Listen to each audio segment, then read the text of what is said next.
States of America and to the republic for which it stands, one nation, under God, indivisible, with liberty and justice for all.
I want to call the Committee on Small Business to order, and without objection, the chair is authorized to declare a recess of the committee at any time.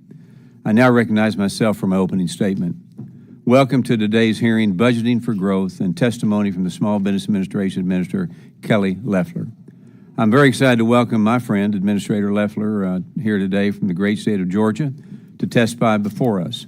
I want to thank you again for your visit to Texas last week. We got to show you some great things happening in the great state of Texas, and where we had the opportunity to hear directly from small business manufacturers across the district as part of your Made in America roadshow. Now, today's hearing is an opportunity to examine how the President's budget proposal will support Administrator Loeffler in returning the SBA to its core mission of serving Main Street and ensuring American entrepreneurs are prioritized once again. So far too long, small businesses have been affected by Washington's budget mismanagement, burdensome regulations, and government overreach. President Trump's budget request makes a historic course correction by delivering over $163 billion in spending cuts, fueling American manufacturing, and realigning the government to better meet the needs of our nation's biggest job creators. Now, we commend Administrator Loeffler's work to the right size of the SBA and her commitment to restore American manufacturing and innovation. Under her leadership, the SBA will once again prioritize what truly matters to small business owners and safeguard American taxpayer dollars. President Trump and Administrator Loeffler's commitment to Made in America has begun revitalizing American manufacturing, reducing our dependency on foreign adversaries like China. From the launch of the SBA's Made in America manufacturing initiative to the prioritization of skilled workforce development, Administrator Loeffler is fostering an environment where small manufacturers and small businesses can simply thrive. I'm proud to join President Trump and Administrator Loeffler in support of strong American manufacturing. Last month, I introduced H.R. 3174, the Made in America Manufacturing Finance Act. The bill would increase access to loans for America's small manufacturers and ensure they have the capital they need to start and grow a business. In another major step toward and forward for Main Street, this hearing comes on the heels of the House passage of H.R. 1, the One Big Beautiful Bill Act. This bill makes many of the pro-small business provisions found in President Trump's 2017 Tax Cuts and Jobs Act permanent, with provisions such as increased deductions for small business, bonus depreciation, and tax relief for tipped and overtime workers. This tax package definitely favors Main Street America. In addition, the bill marks a pivotal shift from the prior administration that incentivized divisive DEI and Green New Deal policies, the ones centered on self-determination, free enterprise, and growth. Now, as we move forward, we must ensure that the government gets out of the way of entrepreneurs who take risks, sign paychecks, and drive American innovation. Administrator Loeffler, we look forward to your testimony today and thank you for your continued service in restoring SBA to its rightful role as a champion for Main Street America. With that, I now recognize my friend, the distinguished ranking member, Representative Velasquez, for her opening remarks. Thank you, Mr. Chairman, and thank you, Administrator Loeffler, for testifying before our committee today. Congressional oversight is essential for holding agencies accountable, and from what I have seen over the past few months, your actions suggest a clear disregard for that responsibility. My hope is that we can have a substantive discussion today. Small businesses are hurting. They are being crushed by the administration's trade policies and creeping inflation. The Wall Street Journal Small Business Index found 58% of small businesses say the economy has gotten worse, 42 points worse than January. 66% of small businesses believe tariffs are having a negative impact. 51% anticipate a recession, and a staggering 59% list economic uncertainty as their top challenge. But the data only tells part of the story. We have heard from entrepreneurs across the country struggling to keep their doors open. The founder of Passion Footwear shared how the breadth and speed of tariffs are gutting everything she has built almost overnight. Dujuana Russell, the founder of Business Management Associates, launched her small business with $500 20 years ago and built it into a multi-million-dollar business. In February, she received stop work orders on numerous contracts and saw her business crumble. She lost 55% of her company overnight and had to let 15 employees go. It is hard for us to reconcile your golden age comments with the reality that small businesses are facing. Today, we're looking for substantive answers. In a press release, you announced a plan to eliminate 2,700 employees, representing a 43% cut to agency staff, yet you never consulted Congress and other key stakeholders about the proposed reforms. Instead, you charge ahead on a path to disseminate the agency, erasing institutional knowledge, customer service, and leaving critical skill gaps. In March, the president announced SBA will take over the student loan portfolio, and you responded the SBA is prepared to restore accountability and integrity to the program. But where are student loans mentioned in the agency's mission? What does this have to do with assisting small firms? I want to know how you intend to take over the student loan portfolio when you are hollowing out the agency dedicated to small businesses, not education. Turning to fraud, you have been quick to criticize the Biden administration's handling of the pandemic programs, while conveniently ignoring the fact that the vast majority of that fraud occurred under the first Trump administration watch. And let's not forget, the president fired the Inspector General, who was present under his first administration and has been applauded by members on both sides of the aisle in this committee. Despite numerous requests, we still have incomplete and insufficient responses to a variety of letters we have sent you. From DOGE and the reorganization to closing regional offices and staffing, there has been no engagement. This lack of transparency underscores the need for robust congressional oversight. And then you propose a budget that eliminated 15 of the counseling and training programs, many of which support veterans, women, and underserved entrepreneurs. At a time when we should be expanding opportunity for those who serve our country, it is disgraceful that you are cutting the Veterans Outreach programs that helps veterans successfully transition into civilian life. There is so much ground to cover, and I urge the administrator to provide substantive information in her testimony and answer our questions directly. Time is limited today, and we need answers to our questions that have gone ignored for months. I look forward to today's discussion and for more in-depth ones in the future, as I have a feeling today's hearing will not be enough. Mr. Chairman, I yield back. Gentlelady yields back, and I will now introduce our witness, Administrator Loeffler. Administrator Kelly Loeffler is the 28th Administrator of the Small Business Administration. Administrator Loeffler was the first in her family to graduate from college at the University of Illinois and later received an MBA from DePaul University. Prior to entering the public sector, she had a very successful 25-year career in financial services and technology. She served in numerous leadership positions at Intercontinental Exchange and as the founding of CEO of Bacht. In 2020, she brought her private sector experience to the U.S. Senate, representing the great state of Georgia, where she passed legislation to strengthen economic growth and advocated for small businesses. Her experience as a businesswoman and senator makes her a great fit to lead the SBA and to help small business across the country achieve the American dream. So I want to thank you again for taking time to testify before this committee today, and I now recognize Administrator Kelly Loeffler for her 5-minute opening remarks. Good morning. Thank you, Chairman Williams, Ranking Member Velazquez, and members of the committee. I'm grateful to have the opportunity to appear before you today to discuss the President's fiscal year 2026 discretionary budget request for the U.S. Small Business Administration.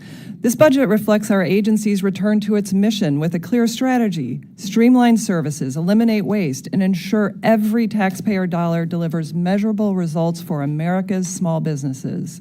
It consolidates duplicative operations, shifts resources to our field offices who are on the front lines, and refocuses our agency on proven solutions, including our Capital Access Program and nationwide network of small business development centers. It reflects the President's belief that small businesses are not just part of the economy, they are the engine of it.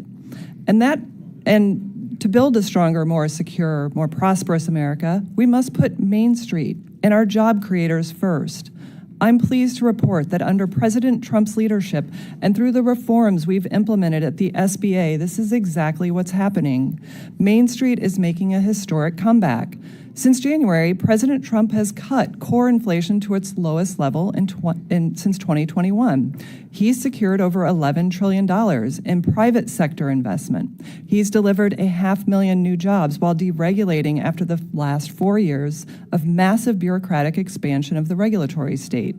And he's brought dozens of countries, including China, back to the negotiating table for fair trade deals.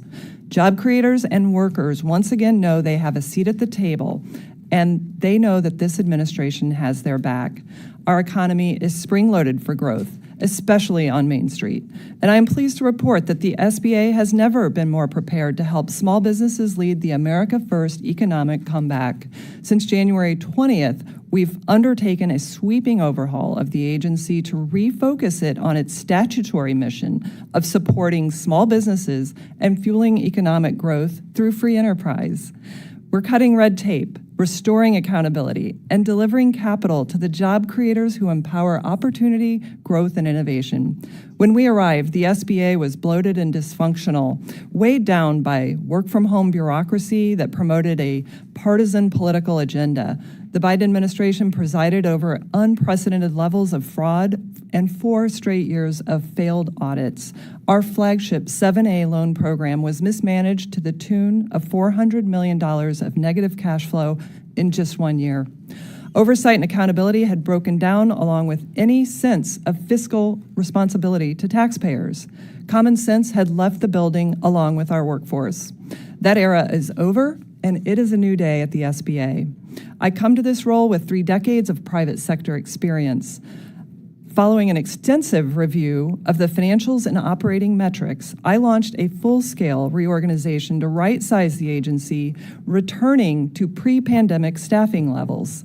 Our team is unleashing resources that had been consolidated in Washington back out into the field among our 68 district offices in local communities. We canceled wasteful contracts for total cost savings of more than $3 billion. I'm proud that we are working alongside the DOGE team, who are not partisans, but patriots and business leaders like myself who are working to strengthen the future of our nation.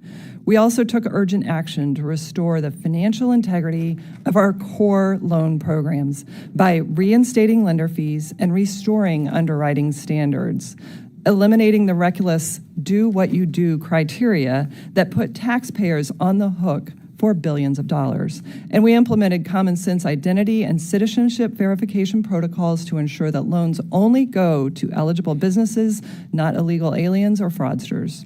We made it a priority to depoliticize the agency and end the era of picking winners and losers based on race or ideological beliefs, replacing it with our nation's strong tradition of free enterprise. We eliminated DEI mandates, terminated the Green Lender Initiative, and withdrew SBA from voter registration schemes. And we began relocating SBA offices out of sanctuary cities that refuse to enforce federal immigration law. At the same time, we're helping rebuild American industry through the SBA's Made in America Manufacturing Initiative. We're backing new legislation to give small manufacturers additional capital. And just last month, we introduced a first-of-its-kind onshoring portal to help small businesses find American-made supply chain partners. The results are immediate and measurable. In our first 100 days, SBA loan approvals have skyrocketed by 80% compared to the same time under the last administration, and 20% when compared to when the last administration left office. Loans to the smallest businesses, those with 5 or fewer employees, have nearly doubled. And the share of federal contracts going to small businesses is up to 23% from just 18% in January. So with new opportunity and a strong economic agenda, demand for capital is up. Businesses are growing and confidence is rising across the country. I'm proud to say that this is not the SBA of the past. This is a leaner, stronger, and unapologetically pro-small business agency, one that supports American industry and its workers, that respects taxpayer dollars, and delivers results. I've seen the impact of these reforms firsthand. From Bay City to Boise, small business owners are expanding, hiring, and reinvesting in their communities. They know that for the first time since the first Trump administration, this administration is on their side. The SBA is once again serving the people who built this country, not the globalists, the bureaucrats, or partisan political interests, but the small defense manufacturers, the local construction companies, and the founders who are putting everything on the line to live the American dream. Chairman Williams, Ranking Member Velazquez, members of the committee, as a former small business owner and employee myself, I firmly believe in the dignity of work, the American dream, and the power of free enterprise to lift up every job creator and worker across this country. That's what guides our work at the SBA, and I am proud to say it is also the vision that we're returning to at the SBA. Thank you, and I look forward to your questions. We will now move to the member questions under the 5-minute rule. I now recognize myself for 5 minutes. Administrator Loeffler, I'm honored to work with you and to President Trump to revitalize American manufacturing. And to fuel these efforts, I introduced H.R. 3174, the Made in America Manufacturing Finance Act, along with Senate Small Business and Entrepreneurship Committee Chair Ernst, to increase access to capital for America's small manufacturers. Now, H.R. 3174 increases the maximum SBA loan size for small manufacturers from $5 million to $10 million. This bill addresses a concern that members from both sides of the aisle have discussed. So, Administrator Loeffler, can you explain how increasing access to capital in SBA lending programs will actually help America's small manufacturers? Thank you, Chairman, and thank you for the opportunity to visit your district last week. It was wonderful to visit 2 manufacturers, Staccato and Ida May Home. It was really confirmative of our move to expand access to capital for manufacturers. We see that Made in America is happening and it's growing across this country. But what we also see is that our great manufacturers, of which there are thousands in everyone's home state, and they're growing, is that advanced manufacturing, robotics, AI, there's a tremendous opportunity to increase productivity and growth through these factories by allowing them to invest more. So doubling that loan from $5 million to $10 million will provide needed access, not just for capital equipment, but for hiring and investing in R&D, which is perfectly timed with the Big Beautiful Bill Act, which will encourage these manufacturers, which are spring-loaded, to invest and hire in this country. So it's all part of the administration's pro-growth, pro-worker agenda that is going to fuel economic opportunity across every community in America. So thank you, and I do hope to earn the bipartisan support of this committee for your important bill. And one thing we know well in Texas, Washington, D.C. does not know best. Now, the Biden-Harris administration expanded the SBA's mission to include actions unrelated to entrepreneurs, such as cutting deals with the state of Michigan to engage in electioneering efforts in 2024. So how have you been right-sizing the SBA and redirecting the agency back to its mission of helping Main Street America? Chairman, you're right.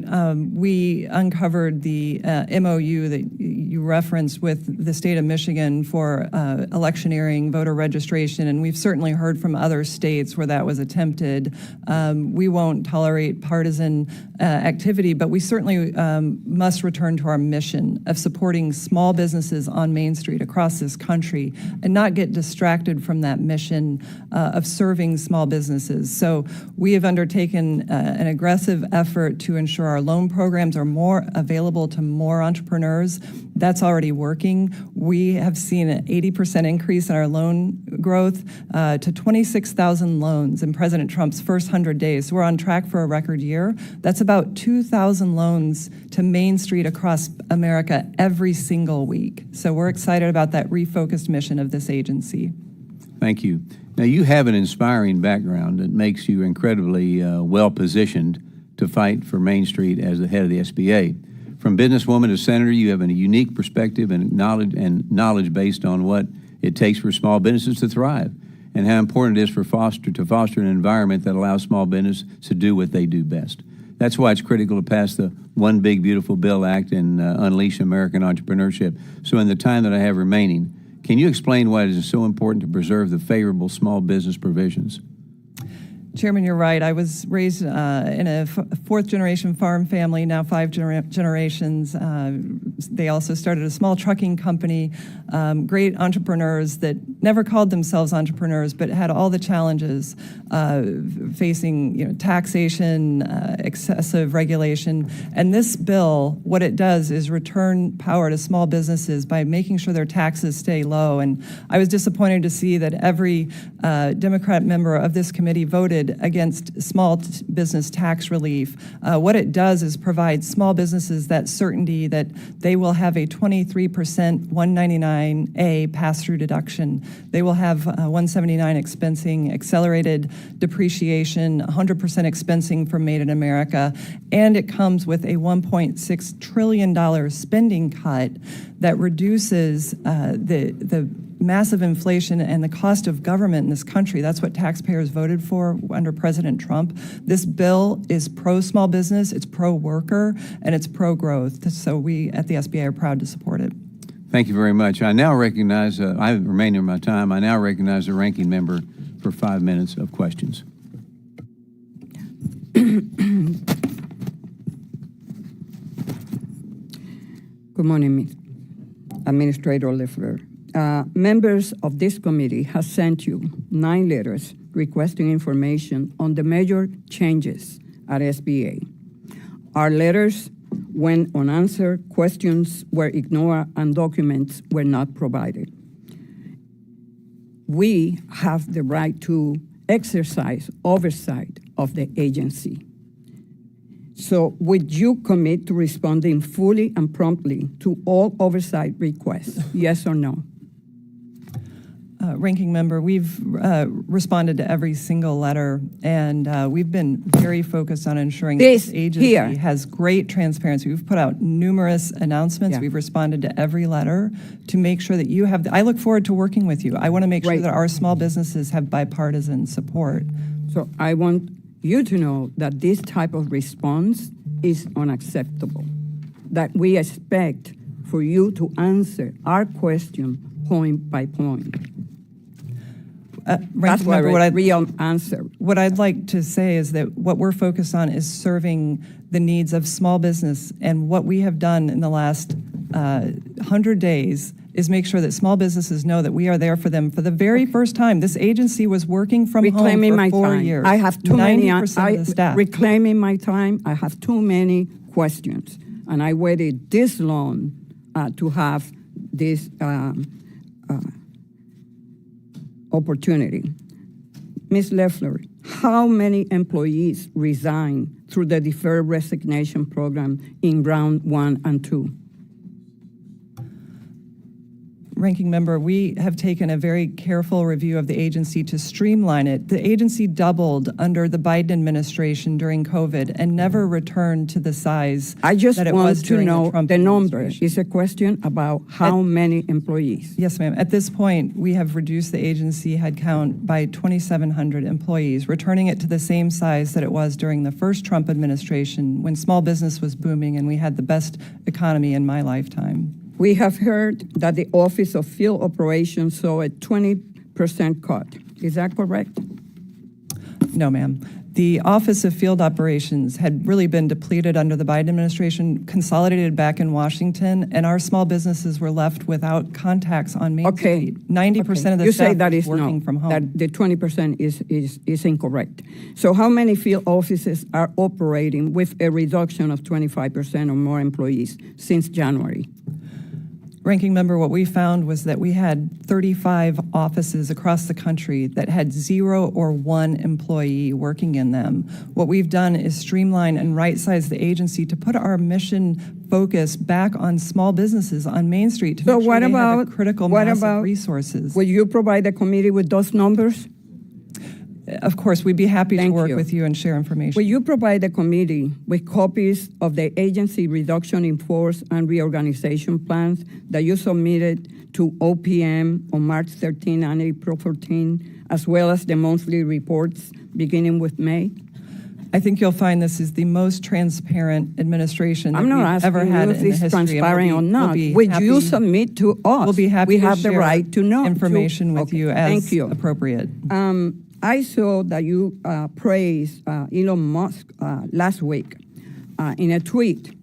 And so did you see Elon Musk's recent tweet saying that the Trump administration's massive, outrageous pork field congressional spending bill is a disgusting abomination? Do you support his position on the reconciliation bill now? What I was shocked was that every single Democratic member of this committee voted against No, I'm not small talking. tax- We're not talking small about business tax Democrats. cuts. We It was Democrats shocking. voted against the bill exactly because of the characterization of Elon Musk. So the ugly bill shortchanged people in this country, taking more than 700 million people will be affected by the cuts on Medicaid.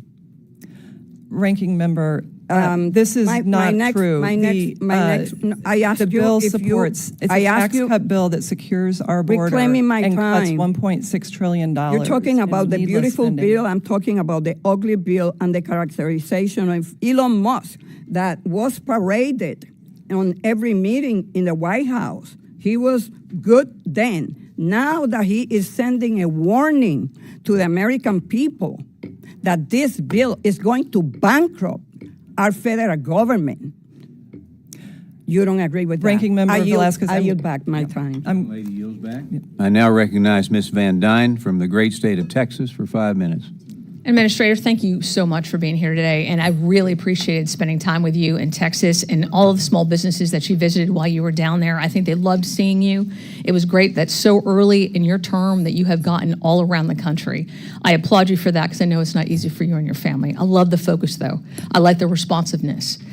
You were just asked questions about this one big, beautiful bill. Can you tell me a little bit how this one big, beautiful bill helps small businesses and why it was shocking to see every single Democrat, including those on the Small Business Committee, vote against it?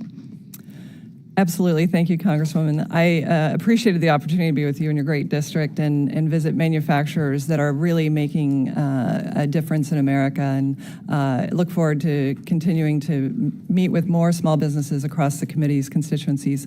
The Big Beautiful Bill Act is vitally important to Main Street America. It is, it's pro-growth, it's pro-small business, and it's pro-worker. We have never had a bill like this in our country that ensures that small businesses can thrive with a 23% pass-through deduction, immediate expensing.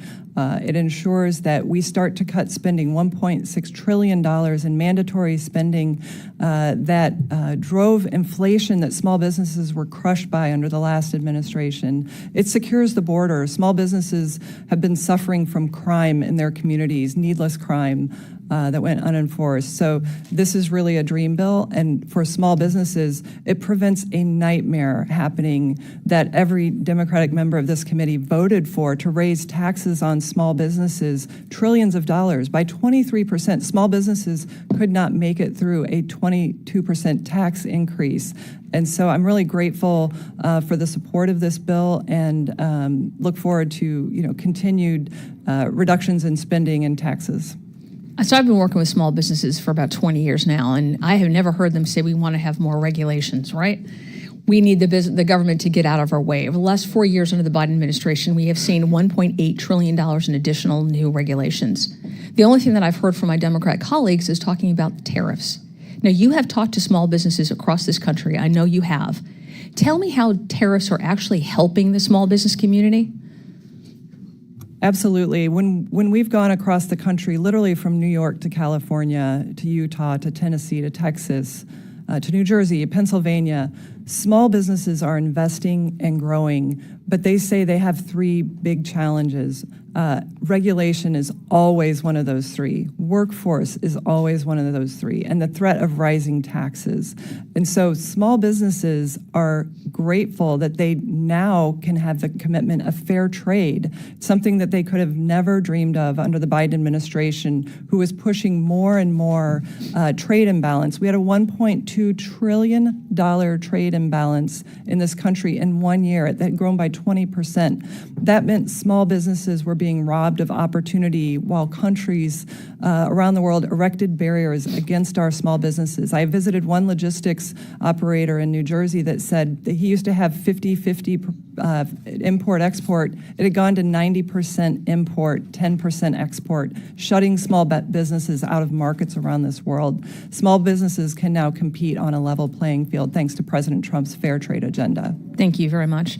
Yesterday, the Rules Committee favorably reported My American Entrepreneur's First Act, which would codify President Trump's executive order and your new rule, by the way, that all SBA loan applicants have their age and citizenship status verified. Last night in Rules, I was told by a number of my Democrat colleagues that we have absolutely no experience with this at all. We don't have any evidence that there has been any kind of use of illegal immigrants receiving SBA funds. What have you found? Congresswoman, thank you for the question. It's really important that everyone in this committee hear this. The DOJ team did help us identify $630 million of fraudulent loans that were granted to individuals over the age of 120 or under the age of 11. That's why absolutely it's critical that we have age verification. We also found SBA loans to non-citizens. We were able to cancel those. They were approved under the Biden administration. That's why we need citizenship verification. We also heard some questions about your new rule that you want to be able to move SBA offices out of areas that are sanctuary cities. Can you say anything about that and the importance of it? Well, it's vitally important. We just saw yesterday in Boston, one of the sanctuary cities that will be leaving, 1,400 illegals, gangbangers, traffickers, sex offenders were arrested. We cannot support cities that don't support federal law, and I'm grateful to ICE and Secretary Noem for advancing these efforts. Thank you very much for your testimony. I yield back. Gentlelady yields back. I now recognize Ms. Sculton from the great state of Michigan for 5 minutes. Thank you, Mr. Chairman. Administrator Loeffler, thank you so much for joining us here today. I'm hearing from a lot of small business owners in my district who are feeling the deep uncertainty of our nation's economy right now. I find it deeply concerning that in the midst of trade wars and fluctuating tariff policies that questionably seem to benefit certain segments of the population over others, that in the midst of all this uncertainty and speculation about inside deals, your agency fired its independent inspector general, Mr. Ware, without proper notice to Congress. This is an independent watchdog who is responsible for uncovering waste, fraud, and abuse in the district. Firing him does not do anything to alleviate the concerns of small businesses in my district, This is a fact that, has raised concerns, again, about what type of inside dealings are happening within the Small Business Administration, who's getting preferential treatment. That is why I am introducing a bill today that would protect inspectors general from political retaliation to avoid illegal actions like this in the future. Ms. Loeffler, can you please describe the process currently for finding a new inspector general and the status there? Well, we're certainly in the process of filling that role. It's an important role, and it's important What's to know your that deadline for trying to find someone and get a new independent inspector general in place? we're already working through it, and we'll have more What have you information done over to you date to soon. make Yeah, that we've happen? identified candidates, and we're working through that nomination process. So we'll. And when do you expect to The have role is someone in incredibly place? important, but let me just say, the president If it's had incredibly every important, the right. seat has been vacant after a political firing to remove an I independent do not agree watchdog. with that We all premise. care about It's waste, fraud, and incorrect. abuse, That is Ms. incorrect. Loeffler.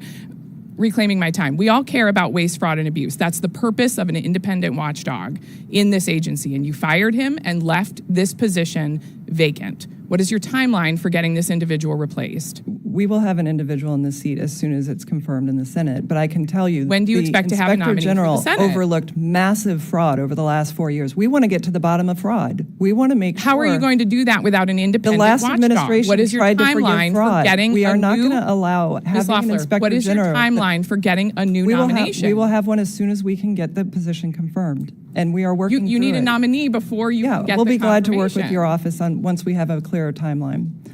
It's an independent office, and We know it's an identified independent office, which Yes. is why it is critically important. What steps will you take to ensure that this individual can, in fact, operate in an independent nature? We actually need this position to be filled because the last Inspector General overlooked massive fraud that was trying to be forgiven on taxpayer money by Ms. the Loeffler, then it would administration, seem which was incumbent completely wrong. to So, make sure that you have an individual yeah, we immediately will have in an this individual, place. but Well, we will have our an office will individual be who does following the up to job. make sure. We will have an individual and who actually does we would the job. love your support in making sure that this bill Look forward to working can with make you through on it. Congress. We are hoping it will be a bipartisan bill to ensure the independent nature of this office.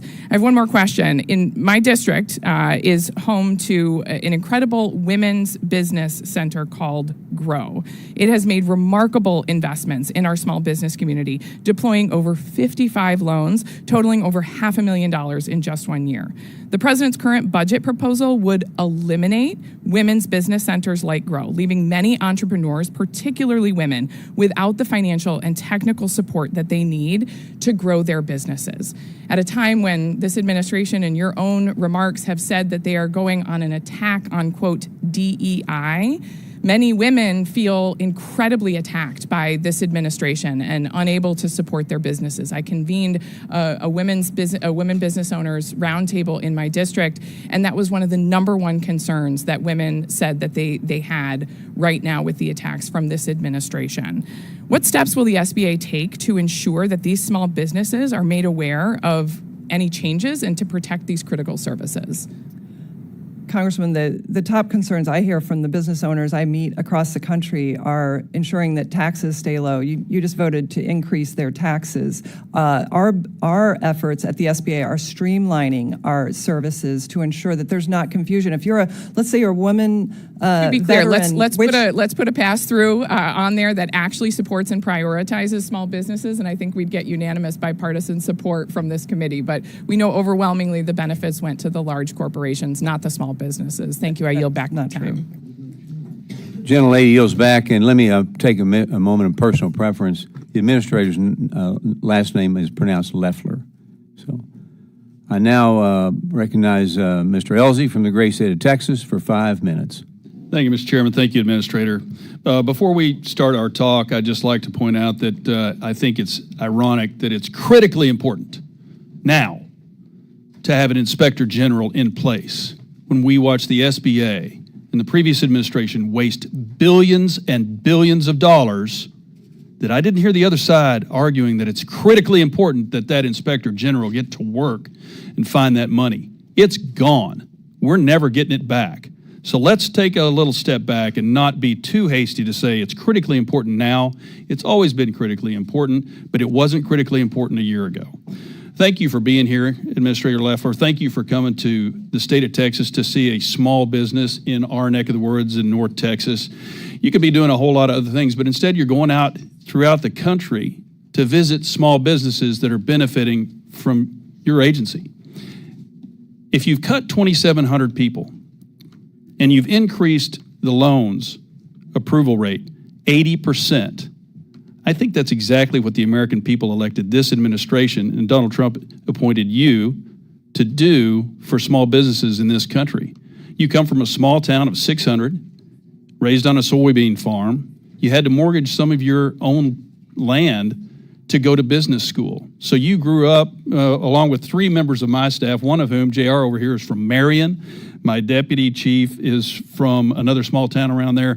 People like you who have a vested interest in small businesses in the United States because that's how you were raised. Your parents sent you to college on thin margins as soybean farmers. So you know exactly what is required at this job. Your predecessor was an administrator and a consultant. You know exactly what you're talking about. So your expertise is extremely important. So tell me, we noticed when we did a surprise trip to the SBA under the previous administration, they had troubles finding people to sit at the desks. What has your policy been on requiring people to come back to work? Thank you, Congressman Elsie. It was wonderful to be with you in the district. And you raise a number of important issues. Certainly, Inspector General is something I think we all agree on. We need to have someone in that seat that will actually do the job. And we have sent that individual to the Senate and are just waiting the Senate confirmation. So while I can't confirm the specific date and can't speak for the Senate, I can confirm that we all agree that accountability is vital. What I can tell you about small businesses is, as I travel across this country, is they're grateful to President Trump for fighting for them finally to have fair trade, to ensure that small businesses compete on a level playing field for the first time in 3 decades. And one of the things that we're seeing certainly is the access to capital is growing because of our efforts to streamline the agency and get rid of the bureaucracy that was preventing small businesses from being a focus of the agency. It was impossible to touch a small business when I first got to the agency because there was so much bureaucracy. And the agency had doubled during the Biden administration. When I walked in, 90% of the staff had been working from home for 4 years.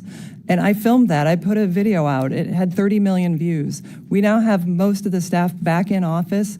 We're streamlining the agency to refocus on small businesses, and it's working. It would seem that up here in Congress, it seems that all these administrative jobs, it's a jobs program for GSs. That's not what the American people are paying for. It's their money.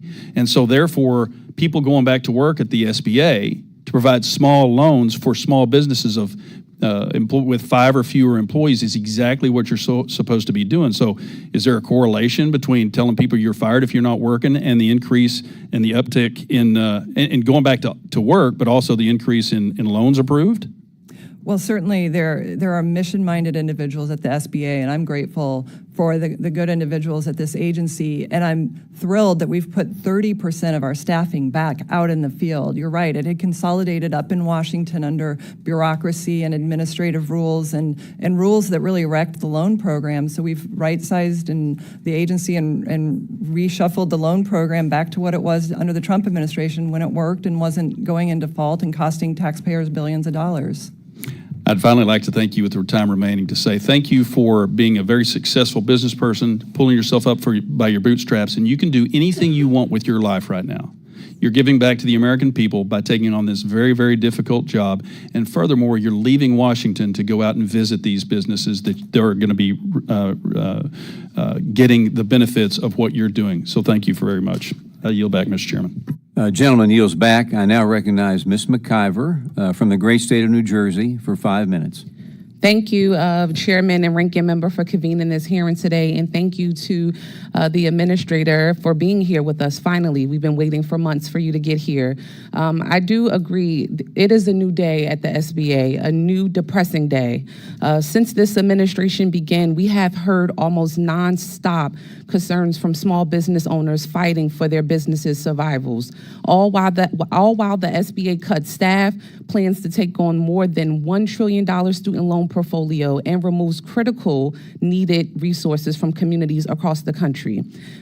Administrator, you should be working with us as well, too, on the Democratic side to support our small businesses. You mentioned you came to New Jersey. Next time, give us a call. We'll love to be with you as well, like our members across the aisle have been. I led several of my New Jersey and New York colleagues in a letter to your department expressing concern that your plan to remove SBA offices from so-called sanctuary cities would negatively affect my state and the surrounding region, which contributes trillions to the national GDP. In response, you sent the letter describing these concerns as concerns for illegal aliens and characterizing these communities as criminal sanctuary cities. As head of SBA, do you care at all for aspiring entrepreneurs in these communities you so-called label them as sanctuary cities? Do you care, yes or no? Congressman, I'm deeply concerned about our cities that... Do you care, yes or no? Yes? Absolutely. Okay, yes, I'll take that as a yes. This Do you commit right securing the here border. to stop your plans to do away with the resources many of these businesses rely on? Yes or no? Congressman, we're Yes or streamlining no? our resources to ensure that No, offices I'll take have- that as a no, because obviously you don't care. These are businesses that are not labeled as Democratic or Republican. You're going to hurt all businesses by doing something like this. You mentioned working with DOGE to identify what you called illegal loans to undocumented people. However, even after requests from us to review DOGE access, we have had silence, complete silence from you and your office. And now we hear about this case. Will you commit to allow members and committee staff an in-camera review of these cases? Yes or no? We will commit to working with you to so you understand the importance of the cuts that. Yes or no? are Yes? streamlining. Do I hear yes or no? Okay. We will I'm gonna absolutely take look that. forward to working with you. Okay, because let's take that as a yes. We'll refocusing of wait this on the agency response. Is vital. I'm for small reclaiming my businesses. time. On February 3rd, I have a lot of questions, Administrator. No disrespect, but we've been waiting for you for months, so you have to let me get through my questions. On February 3rd, 2025, Musk and Trump's DOGE team invaded the SBA and gained access to SBA systems, including its human resources, contract, and payment systems. This type of access to government systems by unauthorized, unvetted individuals is unprecedented. The committee continues to request specific information on the level of DOGE access to SBA systems that you have not provided, yet you regularly cite the information that DOGE releases about SBA that appears to be obtained from those systems. What SBA system did DOGE access? Congresswoman, the premise of your question is entirely false. Our DOGE partner is an SBA employee who has been vetted, as has the entire team. Administrator, did DOGE gain ensure- access to employee personnel files? Congresswoman, this is exactly Did what DOGE frustrates small gain access businesses. to employee They wanna personnel know that you're files? focused Yes on- or no? These are yes or no questions, Administrator. Okay, I'll Congressman, take they that have as the the yes if you're not access that responding. any Did employee DOGE gain has. access? I'm reclaiming my time.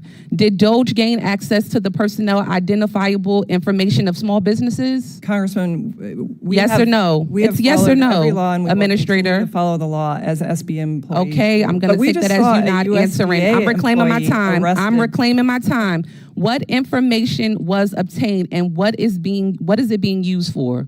Congressman, we'd be happy to work with you. We've been very transparent about the No, cost you reductions, haven't, the Administrator. streamlining we've been doing at the Can you agencies. answer the we have question? 35 empty offices. We've talked about those. It's a yes or no we have question. 11 data centers that we don't need. We need one data center. Yes or no? We have $3 Administrator, billion you're of saying contracts a lot that without aren't saying anything being at all. used. We're trying to No, get answers this to our is questions. so that we can focus on small businesses. The bureaucracy With is that, I strangling yield small back. businesses, With that, I and yield they back. wanna The know. Administrator does not answer my questions. We've been waiting for months to get answers to these questions. You're saying a lot, but you're not saying anything at all. With that, I yield back. Gentlelady yields back. I now recognize Mr. Alford from the great state of Missouri for 5 minutes. Administrator Loeffler, would you like to answer that question, please? Thank you, Congressman. The work that we've done in partnership with DOGE is based on data. As a businesswoman, I am calling the shots at SBA, but I can tell you the work that our DOGE partners who are employees of the federal government who have been vetted have been tremendously helpful in helping us streamline the agency to ensure that small business is the focus of this agency. It was a bloated bureaucracy that was costing taxpayers billions of excess dollars that didn't produce results for small businesses. We're getting back to that focus and ensuring that we're getting to the bottom of the fraud that the Biden administration tried to sweep under the rug. And we're going to continue to do that work in service of taxpayers and small businesses. Well, thank you. And I do appreciate you being here. And, you know, there's been a lot of outcry from our friends on the other side of the aisle that you're finally here. They've been asking you for a long time. It's taken so long. You've been on the job 104 days. Why did you want to come here now? You've made so many positive changes to the SBA. There's a lot you still have to do, but why did you want to come here specifically now? Thank you, Congressman Alford. I am really excited to be with all of you. I hope that we can work together in a bipartisan manner to ensure that small businesses are served. They represent 99% of all businesses. And as in my first 100 days, as you mentioned, I've been here 104 days, about 3 months and a week, making sure that I hear from small businesses so that my viewpoints can be informed by what's actually happening on the ground. And it's quite different from the viewpoint espoused by your Democratic colleagues on the other side, because what's happening on Main Street is tremendous growth. And the SBA is proud to be part of that. Last week I was in Texas working with veterans, visiting manufacturers, ensuring that I understand the priorities of small businesses. And so I'm here to share those viewpoints. Obviously, some of my viewpoints aren't welcome and they may not like the answers, but we're going to be very transparent about what we're doing to serve small businesses. And I look forward to talking about that with you. Well, I'm just pleased that we have the cooperation from the current administrator, one that we really did not have with your predecessor, which was very disappointing. But I know you have a spirit of cooperation and bipartisanship, and that's what this committee is about. I don't want to see it devolve into something other than that, and under the leadership of the chair and the ranking member, hopefully that will not. Why is it so important that we pass the Returning SBA to Main Street Act? Well, certainly the SBA's focus had been really politicized. Historically, in the last 4 years, we saw DEI, Green New Deal initiatives, focusing back on our Main Street job creators, getting them the capital that they need, ensuring the integrity of those programs, make sure that they're there for the future, but also so that small businesses aren't confused about the services available to them, that they're very clear about the lending that the SBA guarantees, that we have good lending partnerships, as well as great counseling partners in our small business development centers. So I look forward to ensuring that we have great opportunities to make permanent some of the things that we're doing at the SBA through legislation. I want to thank you for updating the SBA's SOP to include language inspired by our bill, the Small Business Technological Advancement Act, to allow 7A borrowers to utilize their loan for digital tools. What other actions are you taking at the SBA to help small businesses thrive in a digital age? Yeah, certainly the growth that I've seen as we go out on our manufacturing tour of advanced manufacturing, the sophistication of our supply chain is increasing, which is raising the cost of investing in manufacturing and all small businesses. The technology tools are great ways to increase efficiency and productivity at small businesses, so increasing our loan sizes from $5 million to $10 million for manufacturers will help really ensure that an environment that is spring-loaded for investment in capital, that they have those resources available through loans backed by the SBA. Thank you. I have about 30 seconds left. I want to correct the record from previous questions. The population of America is about 330 million, and so it would be impossible for 700 million to be harmed from the legislation we're putting forth. Do you plan on coming back to testify? I would love to. I very much support the opportunity to share in a bipartisan manner the work of the SBA and to ensure great transparency and collaboration. Thank you. I yield back. Gentleman yields back. I now recognize Dr. Morrison from the great state of Minnesota for 5 minutes. Thank you, Chairman Williams, and thank you, Administrator Loeffler, for taking time to testify today. Time's short, so I'm going to jump right in. Were you consulted on President Trump's tariff policy? Congresswoman, I certainly stay in constant dialogue with President Trump. There is no stronger advocate of small business than President Trump. He knows that small business is big business, and he also knows that small businesses have been incredibly disadvantaged by unfair trade policy, by an unlevel playing field that not only disadvantages— Thank you, Administrator. So I assume you support workers. President Trump's tariff policy, I guess if you could call it a policy. Well, I would say that it's a fair trade policy that has not been in place for 30 years, that has created a massive disadvantage. Thank you, for all Administrator. Americans. Are you aware of the tariff exemption that President Trump announced on April 11th for smartphones, laptops, and televisions? Yes, Congresswoman. Do you support this exemption? I support the president's actions to ensure that we have fair trade, and that's Would you what this is support a all about. tariff exemption for small businesses? What I support is a level playing field for small Respectfully, businesses. ma'am, Can I- just a can I yes just or say, no? this is what our small businesses have been up against. This book, 400 pages of unfair trade practices. Respectfully, leveled at our Administrator, small yes or no? businesses. Would you support an This is- exemption for small businesses from the I trade war? support ensuring our small businesses never take have that to as a no. advocate against this again. Administrator, the U.S. Chamber of Commerce has asked the administration for an exemption for small businesses. Small businesses in my state and across the country are asking for an exemption. Senator Curtis even said to you when you testified in front of the Senate Small Business Committee that small businesses are being hurt by the tariffs and the uncertainty. Without an exemption, they're going to be forced to raise prices for consumers, lay off staff, go out of business. I think it's completely unacceptable that this administration is willing to give exemptions to massive tech corporations who have the resources to lobby the president while disregarding the outcries of small businesses from so many small business owners who are in disbelief. They're frustrated. They're scared that everything they've worked so hard for to build is going to be taken away from them.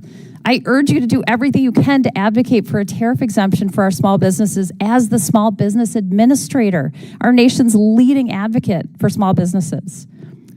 Congressman, our president is negotiating fair trade for the first time in 30 years. Who is advocating for the American worker? For Main Please, Street? The president please, is. Administrator. 30 Small businesses years need of an 5 exemption million from the job tariff war. losses. Okay, I want to turn to our veteran-owned small business owners. I have the honor of serving on the Veterans Affairs Committee, and I'm the wife of an Army combat veteran. In March, we learned that VA canceled over $2 billion in contracts. Reporting suggests that 90% of the canceled contracts were with veteran-owned small businesses and service-disabled veteran-owned small businesses. I joined my colleagues on this committee and the Veterans Affairs Committee in sending a letter to Secretary Collins to determine how many small business owners were impacted by these contract cuts. We have not received a reply yet from the VA. The SBA may not administer these contracts, but these are small businesses being affected, and the Service Disabled Veteran-Owned Small Business Program is an SBA program. Are you keeping track of how many contracts with Service Disabled Veteran-Owned Small Businesses or veteran-owned small businesses the VA canceled? For the first time in 4 years, this administration is back focusing on veterans. We have seen veterans Administrator, how many small neglected businesses under are the being last— impacted by these cuts? Congressman, we're partnering with the VA, who the president, the small veterans will be better off under President Trump. He increased their budget by $5 billion. Administrator, what is the We're partnering. SBA doing to support the veteran-owned small businesses and service-disabled veteran-owned small businesses impacted by these contract cuts? I'm the daughter and granddaughter of veterans. I served on the Veterans Affairs Committee in the Senate as well.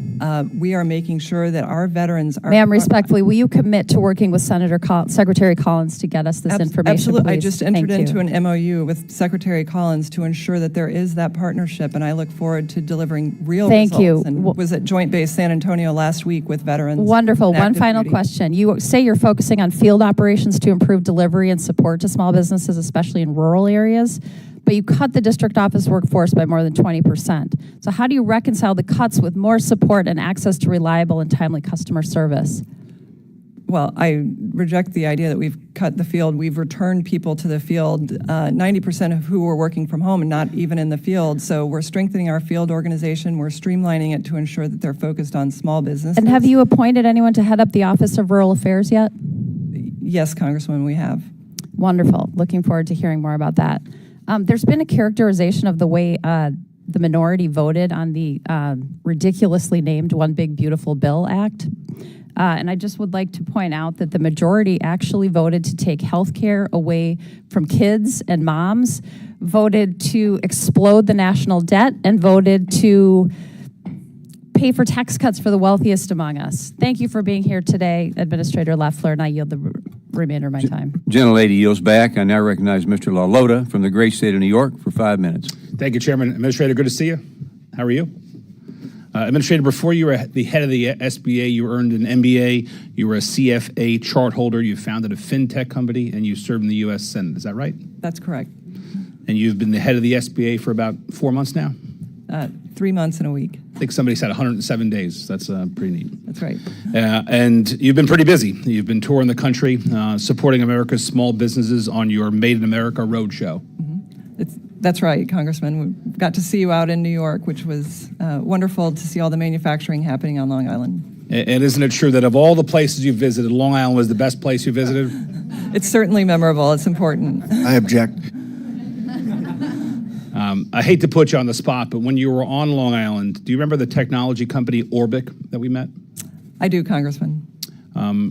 It's an American company located on Long Island, and they do what many Trump trade policy critics say can't be done in the United States of America. They make technology products like smartphones, laptops, and tablets. Madam Administrator, I'm certain that you and I agree that President Trump is right to want to protect our supply chain from international disruptions and bring manufacturing back to America. My question is, what can the SBA do to help small businesses like Orbic who help accomplish those worthy goals? Well, we certainly see manufacturing growing across this country. Our loan volume in our 7A program for manufacturers is up 74% in President Trump's first 100 days, demonstrating an investment in manufacturing like never before. Over 1,120 loans. Certainly saw that taking place on Long Island, and that's why I'm grateful for the chairman's leadership on the Made in America Manufacturing Finance Act, which I hope in this committee would be bipartisan, to get more capital in the hands of our innovators, those that are providing jobs and production of critical technologies like 5G and cell phones and other infrastructure that this country so greatly needs. And we'll continue to work through that. Recently, we launched our onshoring portal for small businesses. It's made available on the SBA website for small businesses to source products domestically. It lists over 1 million domestically sourced manufacturing sources to strengthen supply chains domestically. So those are just some of the things we're focused on. Administrator, that portal's great for the folks who will watch this later on YouTube or wherever else.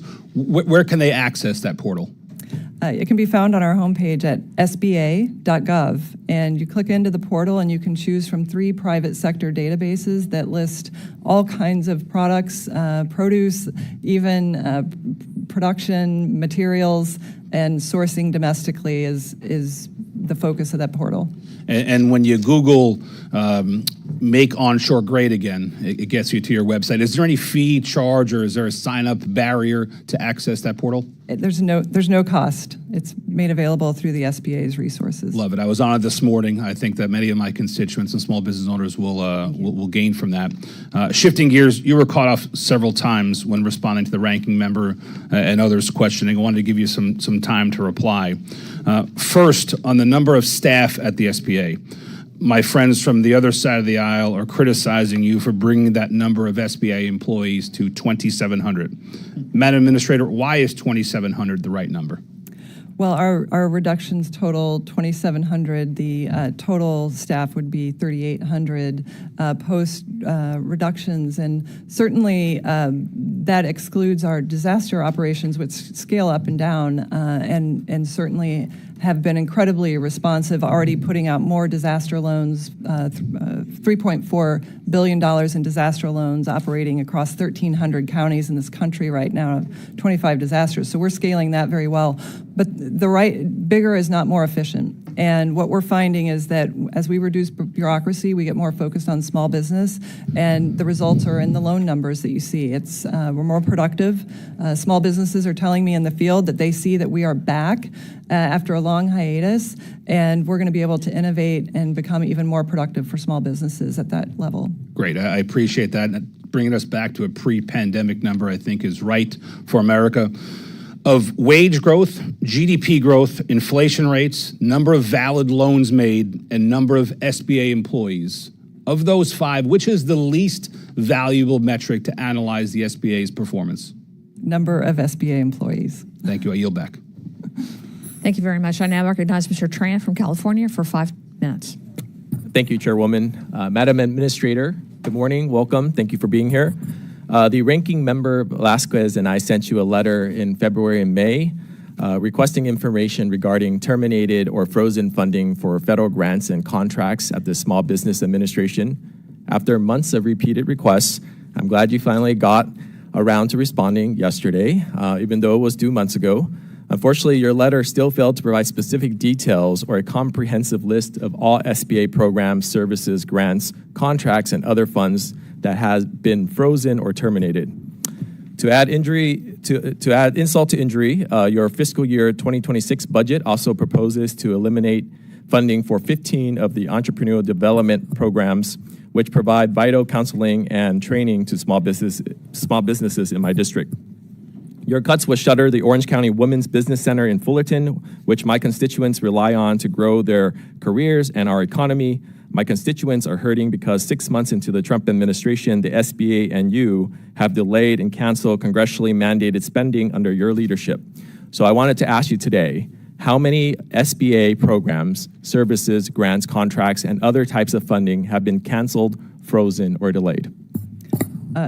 Zero. And thank you for your letter. If we were delayed, it's because we were making sure that the grants that were not administered under the Biden administration, 100 women's business centers had not received their grants for 4 years, $17 million. We had to come in and clean up the mess of the last administration for not paying. We have not canceled their grants. Certainly our new budget streamlines to get rid of the confusion that small businesses face on Main Street about who they should visit when they have questions about the SBA. We have our field offices, of which there are 68. We have 1,000 small business development centers. There's complexity, and if you layer in all the other nonprofits that this agency was making grants to, we'd almost appreciate that. become a grant That's zero. You said zero. agency. So thank you for that testimony. Administrator, I want to focus on the importance of women business centers, WBC. My district is home to Orange County's Women Business Center. In 2024, they helped 118 new businesses start in Orange County and created over 500 jobs. Despite their proven track record of creating new jobs and empowering female entrepreneurs, you're proposing they close their doors. This program is the definition of an efficient government program that has contributed to local economic growth and innovation. With every $1 invested in WBCs, we've seen $6 in new business revenue and $15 in economic activity, an extraordinary return on government investment.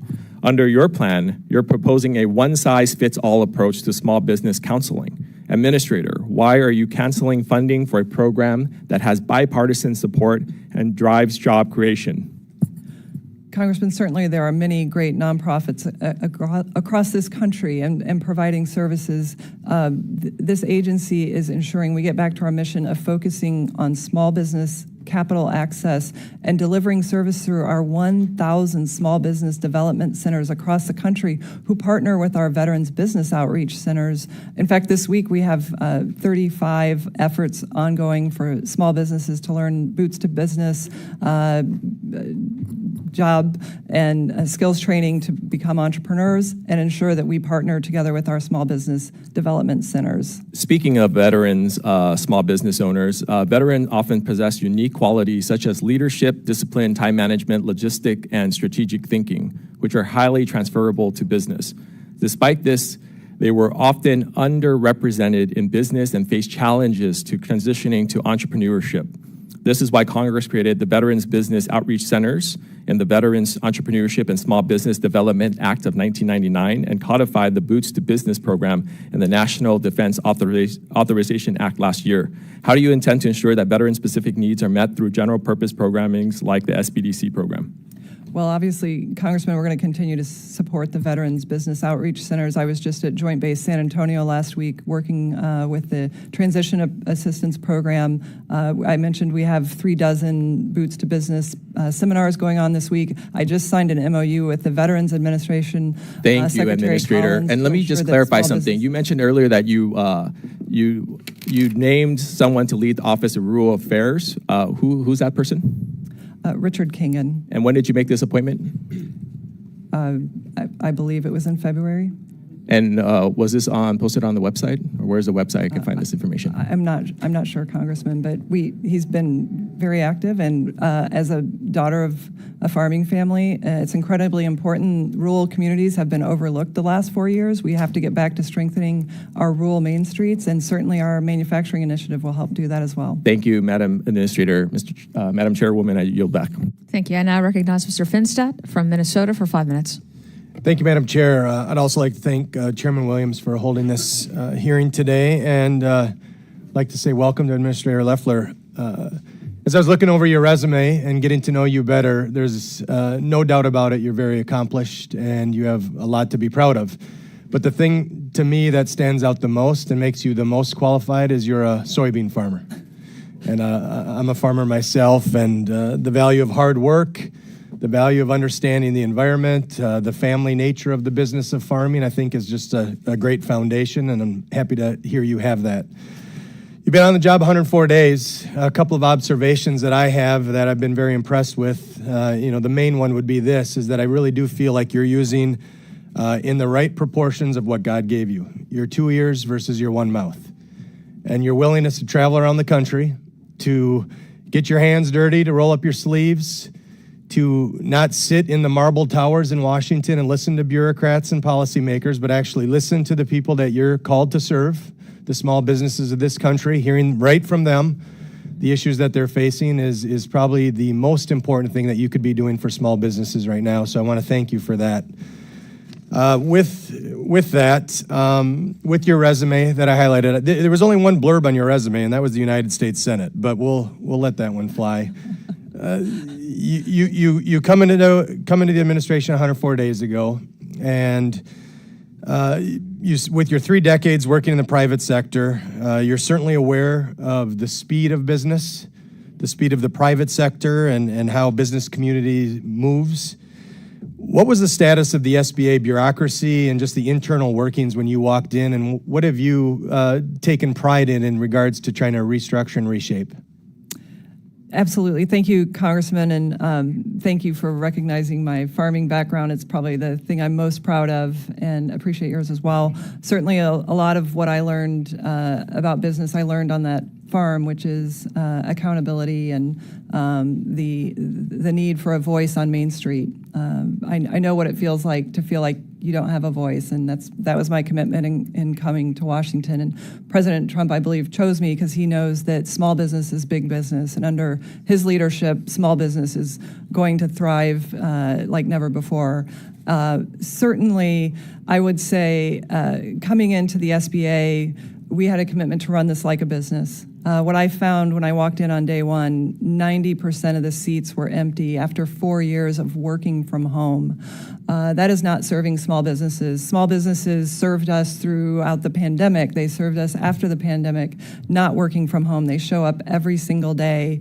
And then they had to endure 4 years of massive rampant inflation, 20% inflation, regulation of 1.7 trillion at very conservative estimates were heaped on the heads of small businesses. The threat of rising taxes, the Biden administration threatened a $4 trillion tax increase. The list goes on, and then they were suffocated by Green New Deal and DEI mandates.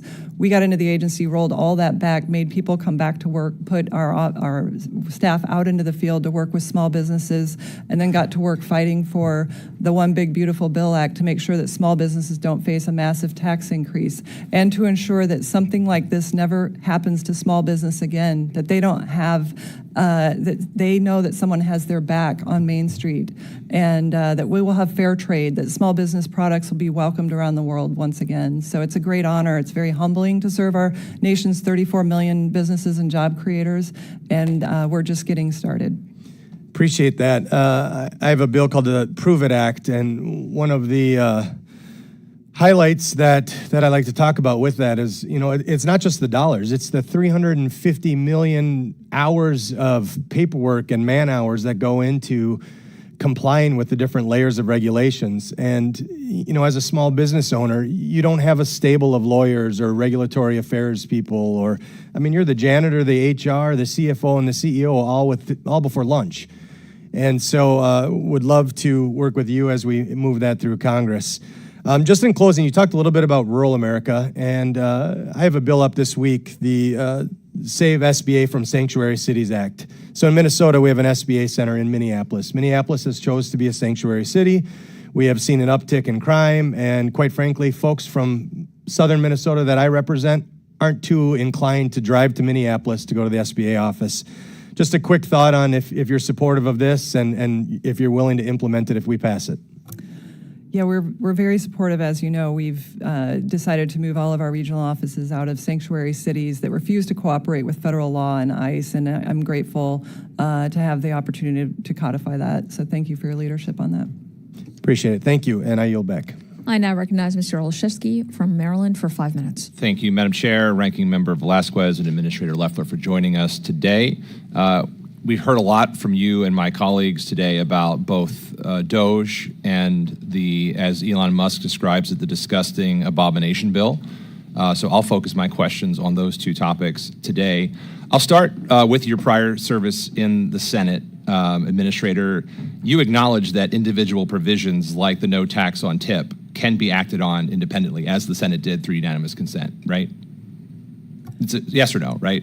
You acknowledge that can happen.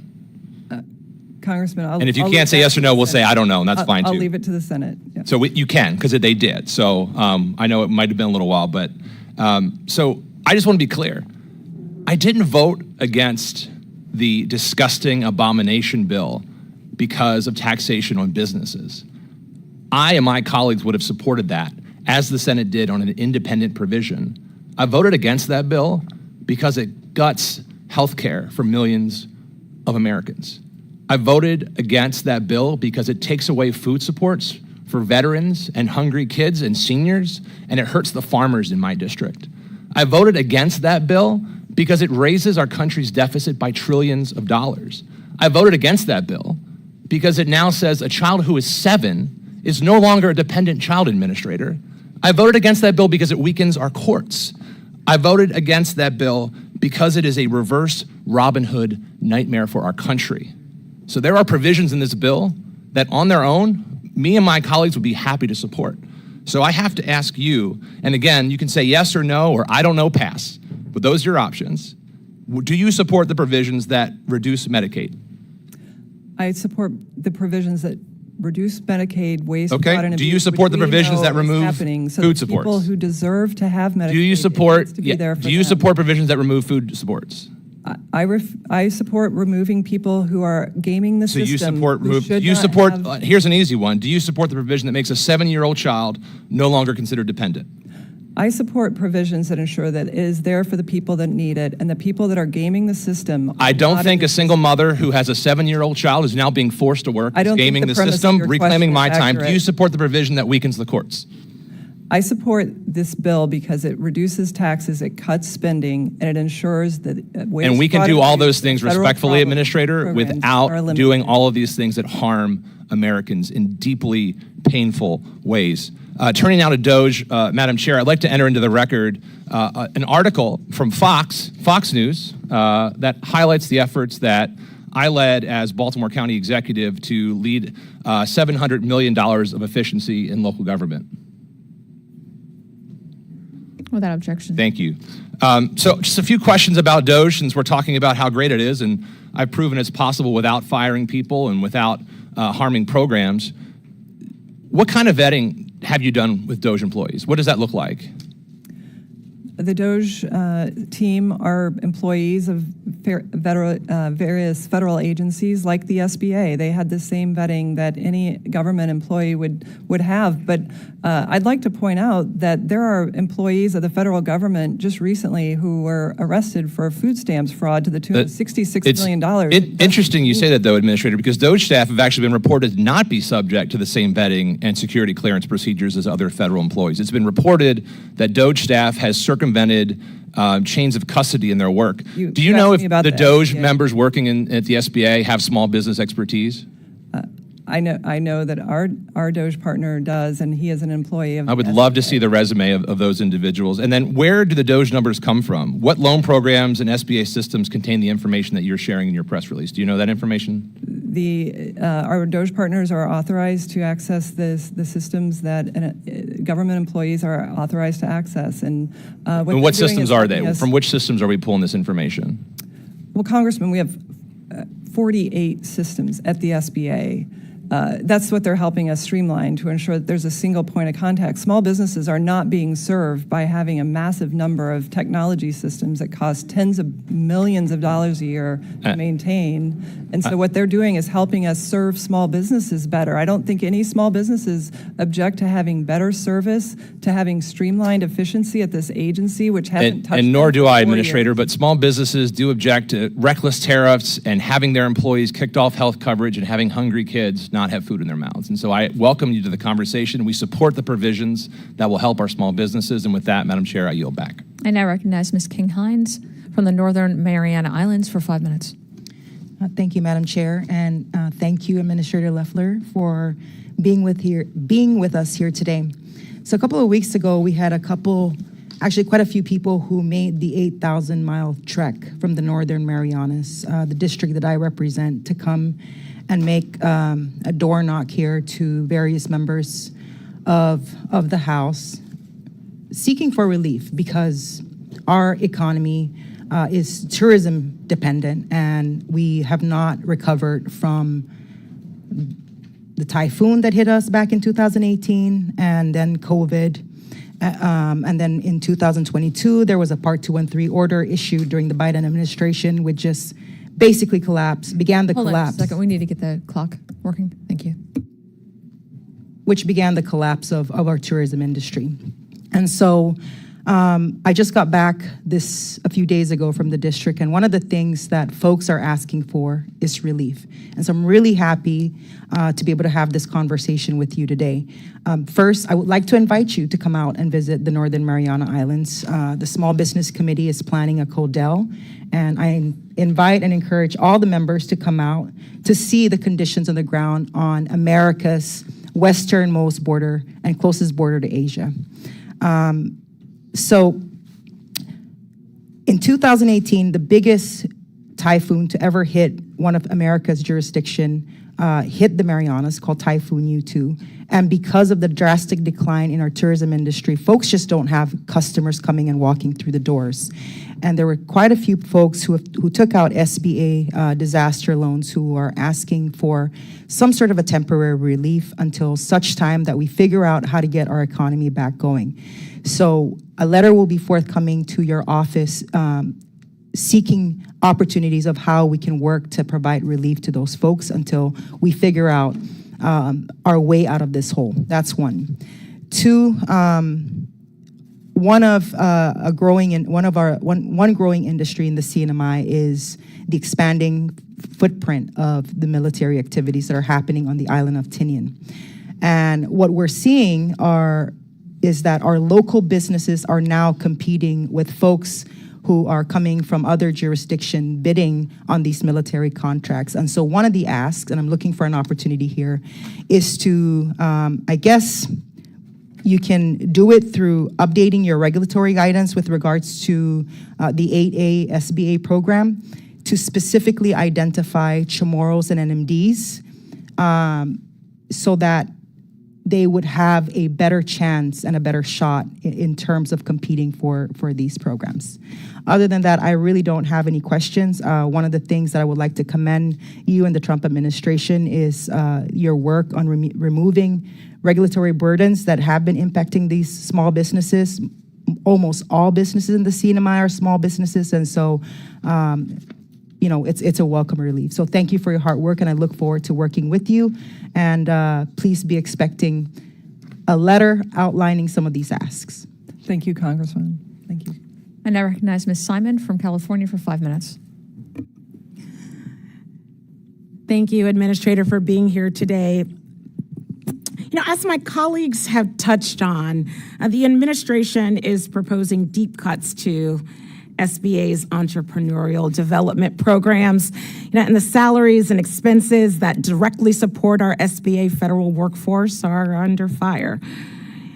I recently met with a young woman from the Bay Area, my constituent, who was hired for a permanent position at SBA at the regional office in San Francisco last December after holding temporary positions at the agency since 2017. And this individual, she had worked tirelessly through COVID, through the pandemic, one of the hardest and darkest times for small business owners around the country, to keep those small businesses going in the Bay Area.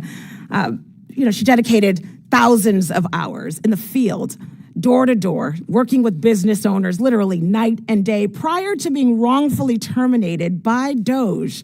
This individual played a vital role in connecting these small businesses, especially minority-owned businesses, which I know this administration doesn't have much love for, and underserved businesses to resources, training, and expert opportunities. Technical assistance, as you know, is extremely important for our small businesses. Then one Friday, unbeknownst to her and her direct supervisor, she was fired unexpectedly and without proper reason. Unfortunately, we all know, Republican and Democrat, our SBA local offices have experienced these terminations. She is not the only story. But what's most concerning here is the contradiction between the administrative stated goals and the real actions in real communities. We have, as you've articulated, shut down 6 and counting SBA offices in the country. I represent disabled small business owners as a disabled woman myself who started keeping a payroll at the age of 19. I've employed hundreds of folks. I know what it's like trying to call, get on a website, begging for support as both an NGO and a for-profit small business. With the shuttering of these offices, could you tell us now, if I were to call any regional office, what would be my wait time as a small business owner? Is it better or worse since you fired all of these folks unexpectedly? Is it better or worse? Congressman, it's better because people are in the office. Could we call one right now? What's the average wait time? What is the average wait time? I've done the work. I've been on hold for more than an hour. The websites are not ADA accessible. You cannot tell us right now that the services being rendered in this moment under your leadership are supporting small business owners at a better rate than they were a year ago. I understand we need to get to the bottom of it. We need to figure out how to create a more efficacious system, but we cannot fool ourselves in saying when you fire thousands of staff, low-income small businesses are better off. Like, we can't lie to each other right here. It's not okay. It's not okay. We can say we're struggling to figure out how to develop a better small business administration, but you can't tell me that the wait times are better.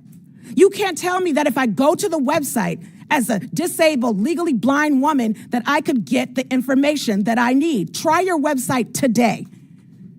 So it's okay for us. We want to work together. We have to work together to say that there are more opportunities to grow. But you can't say the wait times are better, that the service is better, that the information is multilingual in the ways that it should be. I have 150 languages spoken in my district. You want to tell me you want to take away my San Francisco office and that small business owners will be better off because of this bigotry? Are they going to be better off? Are they going to get the information that they need to be able to be prosperous and feed their families, to be the Main Street that we know that we want in our communities? No, you actually want to take those opportunities, those staffing opportunities, those technical assistance opportunities away from the people that need them most. You don't need to respond because you've responded throughout this whole hearing, and the answer is the services aren't going to be better, that folks aren't going to be able to have opportunities, and you don't care. You don't care because you don't fire over 2,000 people and say that services are going to be better for small business owners. And I'll yield back. Congresswoman, our loan volume is up 80% compared to the first 100 days of the Biden administration. So we're doing more with less, just like all small businesses do. I now recognize Mr. Muser from Pennsylvania for 5 minutes. Thank you, Madam Chairwoman and Administrator. Thank you very, very much for bearing through this, for answering your questions. Congratulations on 104 days. The SBA, in this short period of time, has launched the Red Tape Hotline. I think I mentioned to you yesterday at the meeting, I think we should have called it the Blue Tape Hotline. The Made in America Manufacturing Initiative, the Franchise Directory, and the Make Onshoring Great Again portal that I want to hear a little bit more about. You've restored prudent underwriting standards in the 7A loan program. As we all know and predicted, there was $176 million in non-collateralized loans, which we warned, that our chairman warned the SBA administrator right to her while she was sitting there, that these loans were going to go bad, but they did it anyway, non-collateralized. And we cracked down on SBA loans going to illegals and those who are ineligible, non-eligible persons and businesses. Boy, I don't know who finds that to be disturbing, but my goodness, if we're all from the private sector, or some of us anyway, and are about small businesses, we really wouldn't want a private bank or a private business to be doing business with those who have no chance of paying them back or paying the loan. So there's still a lot of work to do. You have no-shows, 90% over a 4-year period, I believe you said. That is unbelievable. I don't remember hearing much of a cry about that over the last 4 years, except maybe from us. And the SBA administrator said, we're working on it, when we didn't have to subpoena her to provide us information. Piles of the blue tape, the overreach, the loans, as stated, going out to non-collateralized. And by the way, we had a big issue with them doing a lot of focus, spending a lot of time on registering voters, particularly in blue areas. But outside of that, they were wonderful. So we're very glad that you're now in your seat. The BBB provides tax certainty, continuation of particularly small business taxes, particularly the 199A, enhanced to 23%, very, very important, bonus depreciation, R&D tax credit. Tell us from your vast experience in business, and you're talking with the small business you work for, what would happen if these provisions expire? Well, we would face many, many challenges, most of which would be felt on Main Street America. And certainly that is the heartbeat of this country's economy. It's the jobs engine.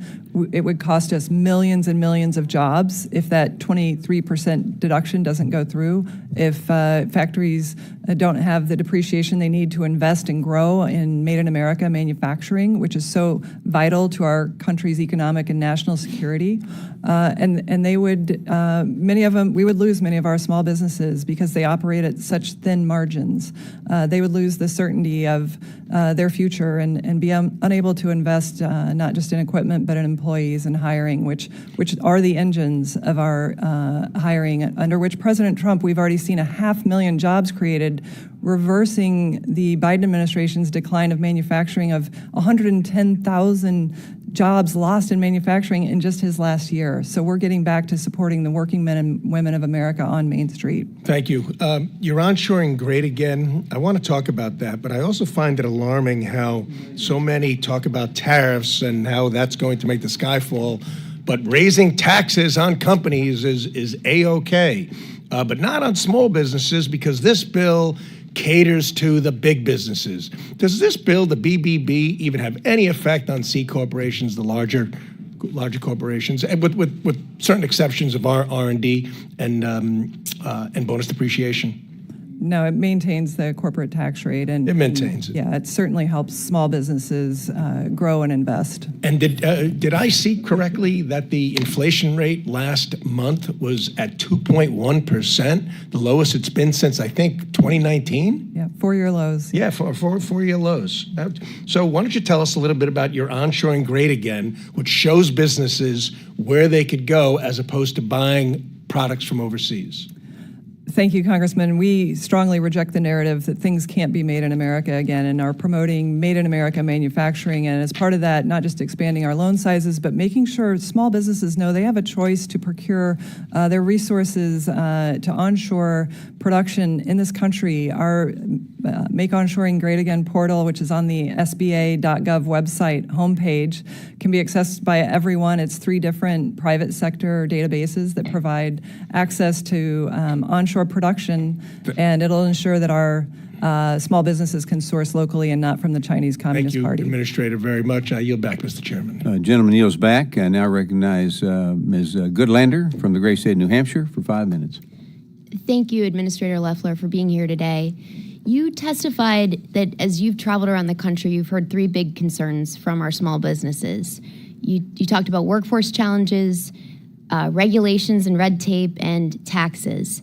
I'm hearing similar concerns, but I want to address both. I want to start by asking you about the workforce challenges you've heard about.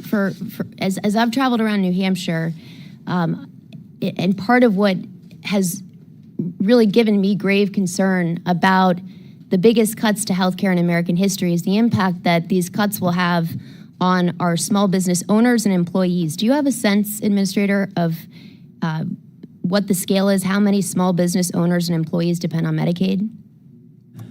Congressman, we have to make sure that Medicaid is there for the people that need it and not for people who are gaming the system or double dipping. We know that there are Medicaid checks being sent to the same person in 2 different states, and Americans want to know that this program will be there for them when they need it. We should make sure that pregnant single women are able to get that and not able-bodied Americans. Reclaiming my time. The answer is right 7 million small business owners and employees depend on Medicaid for affordable health care coverage. We're talking about the biggest cuts to Medicaid in American history. We're also not extending the ACA premium tax credits, which is going to hurt our small businesses across this country. And it's what I'm hearing from our small businesses every day on this job. I want to ask you about childcare as a workforce issue. And Administrator, will you commit to working with me and with our committee to make childcare more affordable? Congressman, I hear child care concerns, and we want to make sure that we are ensuring that small businesses have the resources they need, and I would love to hear your ideas about improving that across this country. Thank you. I appreciate that, and I will take you up on that. I want to ask you, you mentioned red tape and taxes. As I've traveled around New Hampshire, the number one concern, I guess my question to you is, how important is certainty to our small businesses?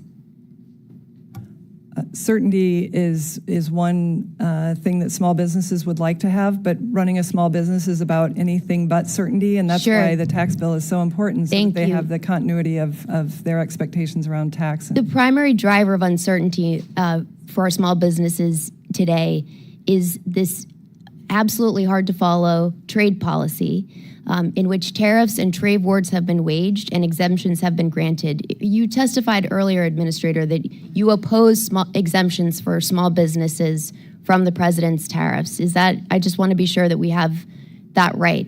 I testified that we have to have fair trade for our small businesses who don't have the resources to fight against the trade war waged against our small businesses, allowing small businesses in China to take away, to commit sabotage and espionage when small businesses produce in China. They steal their I'm going to take property. that as you oppose exemptions for small businesses while some of the biggest corporations in the world are getting exemptions from the president's hollowing trade out policies. of this country's manufacturing base, and that's happened across communities. 5 million workers have not had a voice. We have to restore opportunity for our workers, for our small businesses to compete on a level playing field. I agree. You know, in New Hampshire, we have an incredible community of advanced manufacturing small businesses.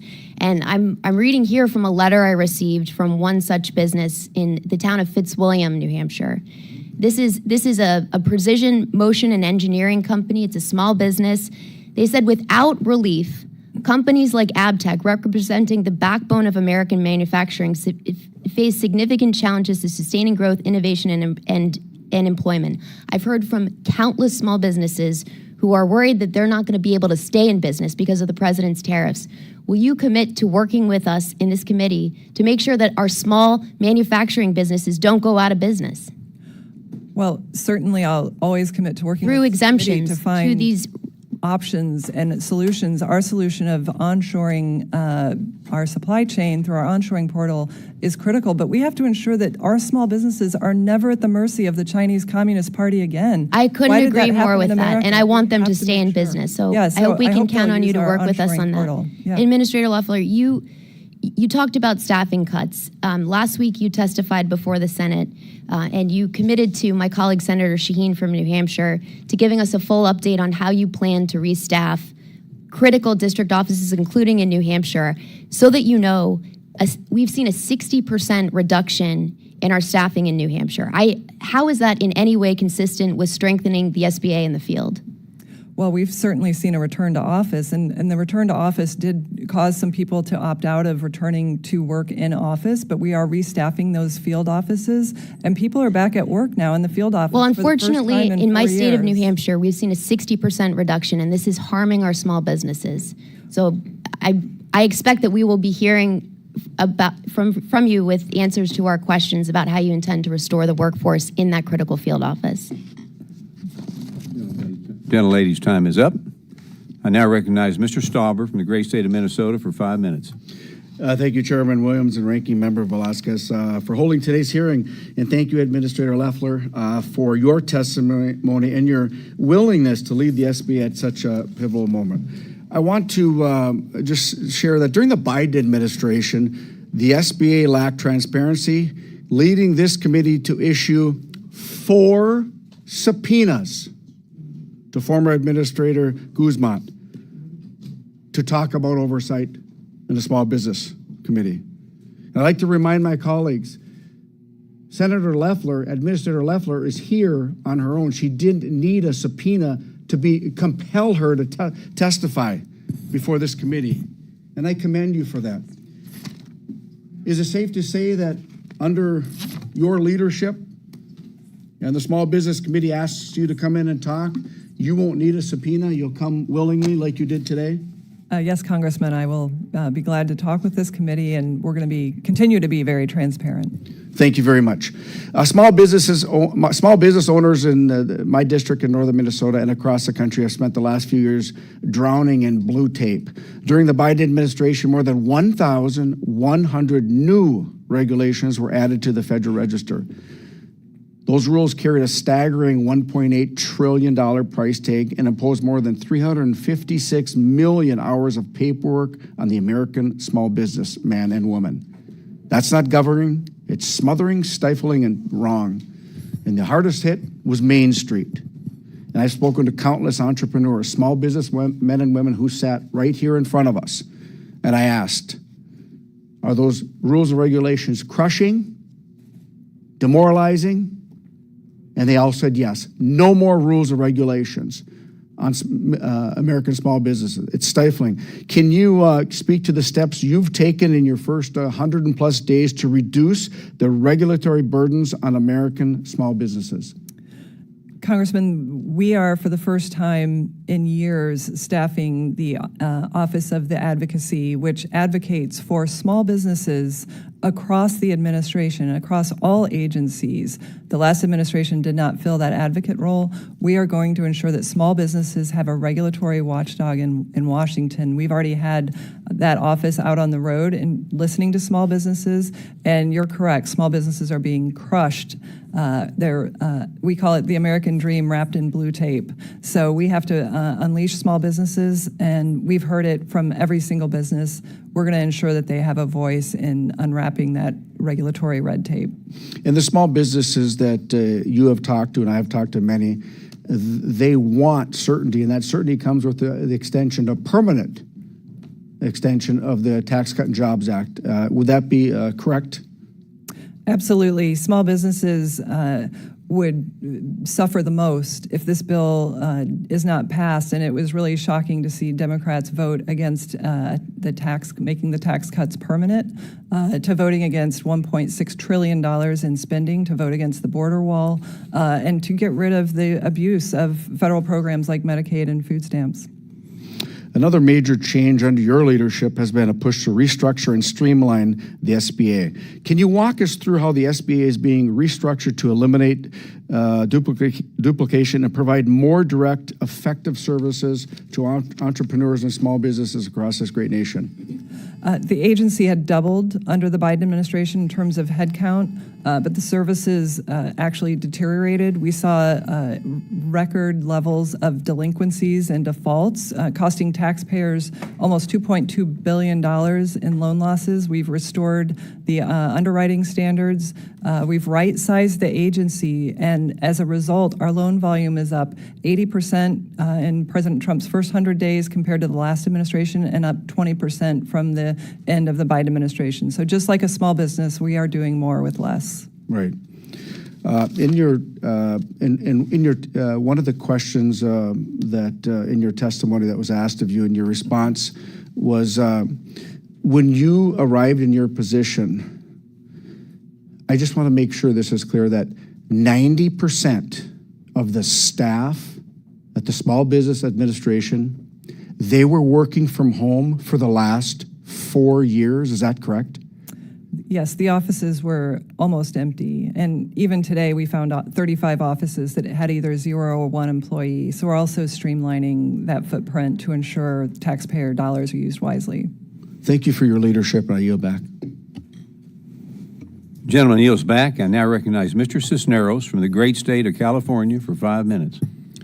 Administrator Loeffler, you know, it's finally nice to actually have somebody from the SBA after so many hearings to actually answer questions about policies that are being put in place.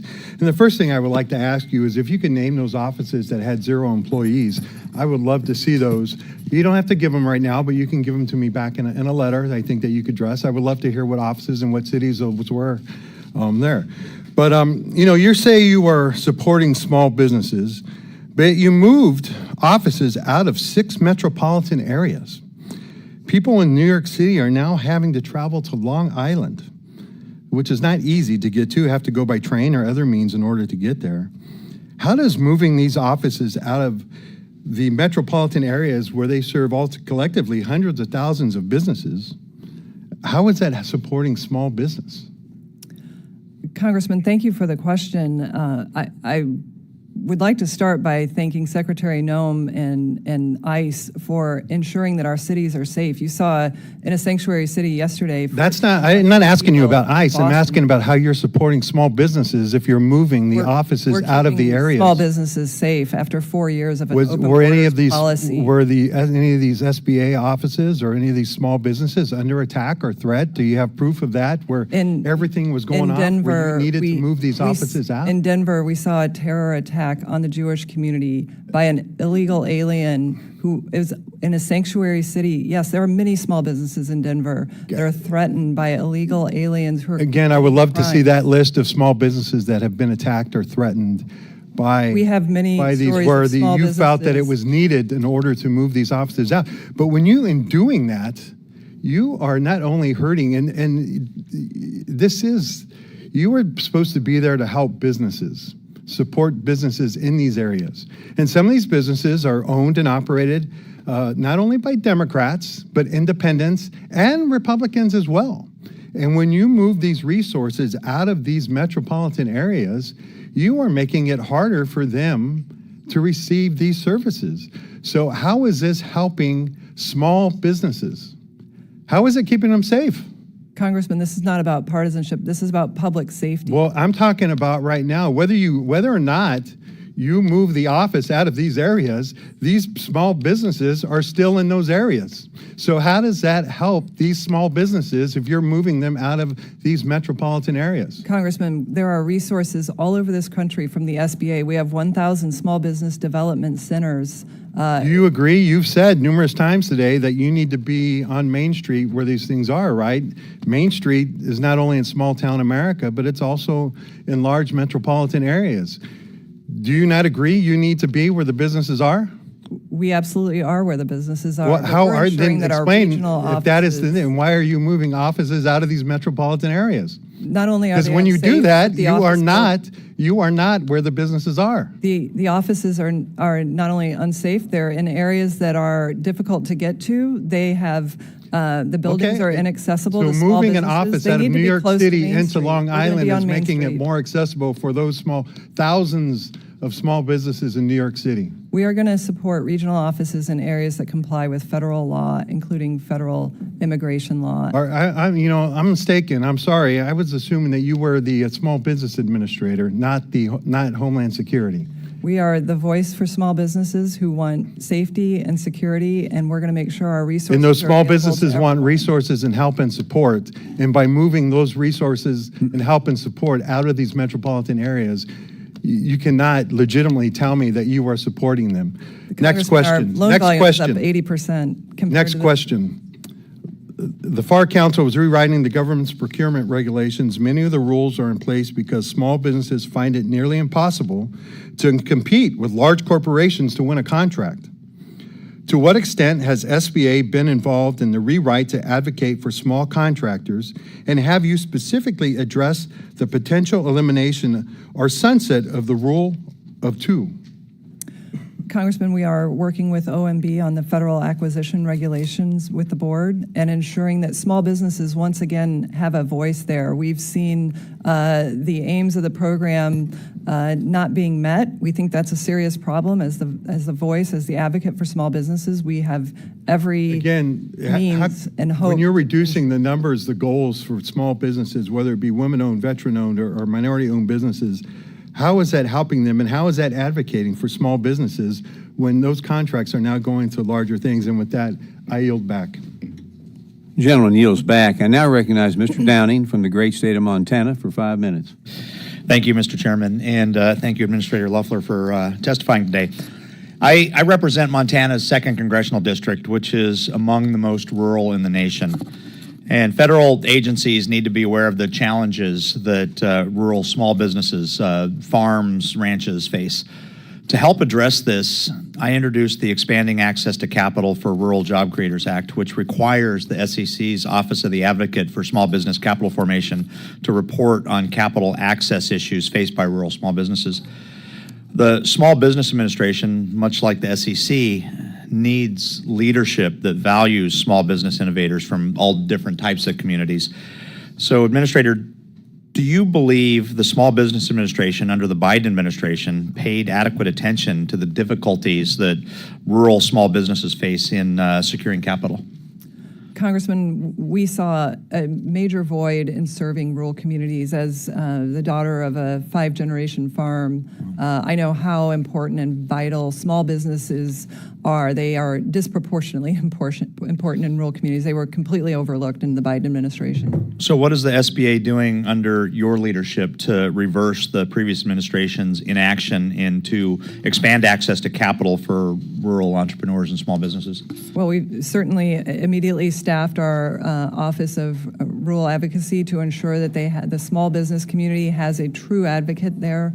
And we're working across the, not just the regulatory rule set to ensure that hub zones and other aspects of the SBA are truly defined so that small businesses in rural communities thrive, but that our lending sector provides access to small business loans. Unfortunately, under the Biden administration, we saw a severe decline in lenders offering SBA loans, which disproportionately impacted rural communities. So we have a focus on ensuring capital is made available there. Thank you.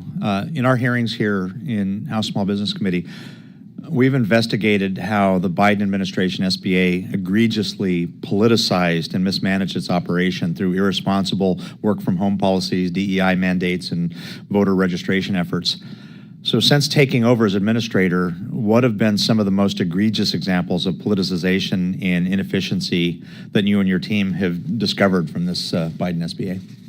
Well, you mentioned the electioneering of setting up voter registration, certainly in Michigan with the MOU, but we've also heard of other states that happening. We moved on day one to ensure that the focus got back to small business, and we ended that work, which went through something like 2033. We're back to focusing on small businesses, but we also saw tremendous fraud that was being swept under the rug by the Biden administration, not just in the COVID-era loan programs that they attempted to forgive on the backs of hardworking Americans, the fraudsters' loans, but we've also found that other areas of giving loans to those over the age of 120, under the age of 11, $630 million worth of those loans were found thanks to DOGE, thanks to their ability to do data analytics. As a result of that, we've been able to strengthen our loan application process and then also reform our lending programs to ensure that they're not losing money to the tune of $2 billion, which is what happened under the Biden administration. Thank you. You mentioned the work SBA has done under your leadership to restore integrity to the loan programs through citizen verification protocols.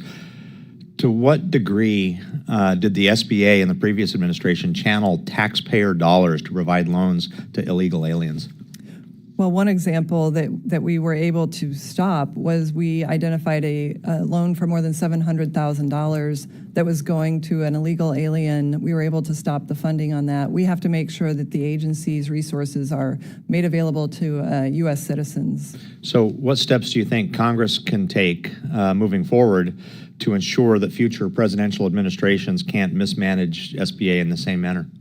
Well, certainly President Trump's leadership with his executive order of stopping taxpayer subsidization of the Biden open borders policy is a first step, but ensuring that it's codified to have citizenship as a requirement for receiving SBA resources. Okay.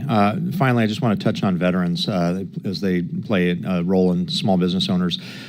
President Trump's budget request for 2026 includes a $10 million increase for veteran-owned business services through small business development centers. How would this request better support veteran entrepreneurs?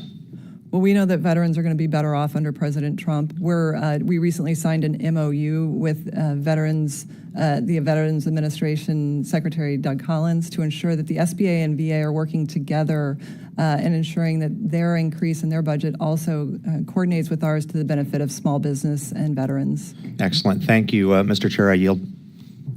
Gentleman yields back. I now recognize Mr. McGarvey from great state of Kentucky for 5 minutes. Thank you, Mr. Chairman. Thank you, Administrator Loeffler, for being here with us today. I want to start by going back to one of the questions you obfuscated on earlier today when the ranking member Velasquez asked if you would provide the committee with copies of the agency reduction in force and reorganization plans that you submitted to the Office of Personnel Management on March 13th and April 14th, as well as the monthly progress reports beginning in May. That's a yes or no question. You said you would do it as appropriate. So let me ask you, is it appropriate for you to give the oversight body and Congress of the Small Business Association those plans specifically from March 13th and April 14th, as well as the monthly progress reports? Will you do that for us, and is it appropriate? Congressman, I have committed to being transparent with Right, but you're not. So is it yes or no? No, I've been very No. transparent This about is our so. plans. I tell you what, this is so simple. Will you give us the report you submitted on March 13th and April 14th? We'll certainly talk with our team. And So that's a I no. have broad authority. Like, I've to got run the kids, Ms. agency Loeffler, so I'm under used the to dealing with this type of obfuscation. Yeah. It's a yes or no question. Will you No, give us the we'll reports talk you've about it. already We'll come submitted? back to you. No, we We'll don't need to certainly talk get about back it. to Will you. you submit it? Yeah. No, we'll certainly get back to you. I have broad No. authority to run the agency. The buck That's what has I'm to doing. stop somewhere. No, the buck with the stops Small with Business me. I make the Administration. Okay, decisions then for the yes or no. Will you agency. give us the report you gave to OPM? Yeah, I'll consult with my team and we'll come back. No. Your team. It's you. Yeah. I thought you were in charge. Yeah. Well, we're going to make sure that we uphold all the rules and requirements. of No. the It's a yes or a no So, question. Will yeah. you give us the reports you submitted? If you're transparent, you'll give them to us. Yes. We'll Yes, great. certainly Thank you. come back Thank you to for saying yes. We will hold you to that. I also want to go into tariffs now, because with tariffs, I've talked about tariffs all the time. Tariffs are neither good nor bad. Tariffs are a tool. A hammer is neither good nor bad. It's a tool. It's really good for putting a nail in a wall. It's not so great for fixing your iPhone. How you use them matters.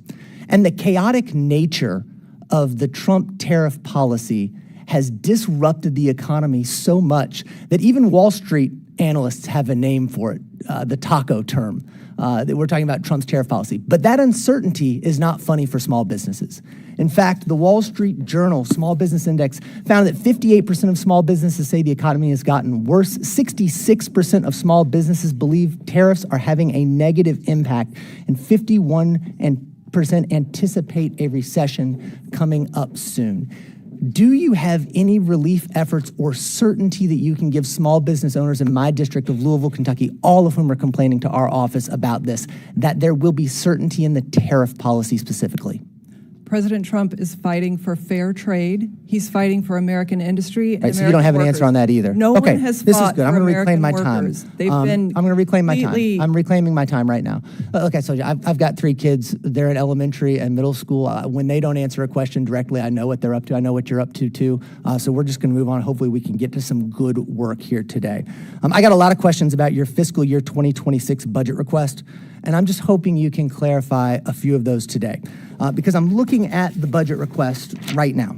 And I'm on the Veterans Committee. I have over 40,000 veterans who live in Louisville, Kentucky. I'm deeply concerned about veterans' issues and how they can make a really good life for themselves after they put on the uniform to serve us. But the plain reading of your budget says that it is one of the 15 programs that looks like it is going to be ending. That's our Veterans Business Outreach Centers that help veterans. Last year, the Veterans Business Outreach Centers, they held more than 1,900 training events, including 867 Boots to Business reboot classes at more than 180 military institutions. Boots to Business is a program passed by Congress.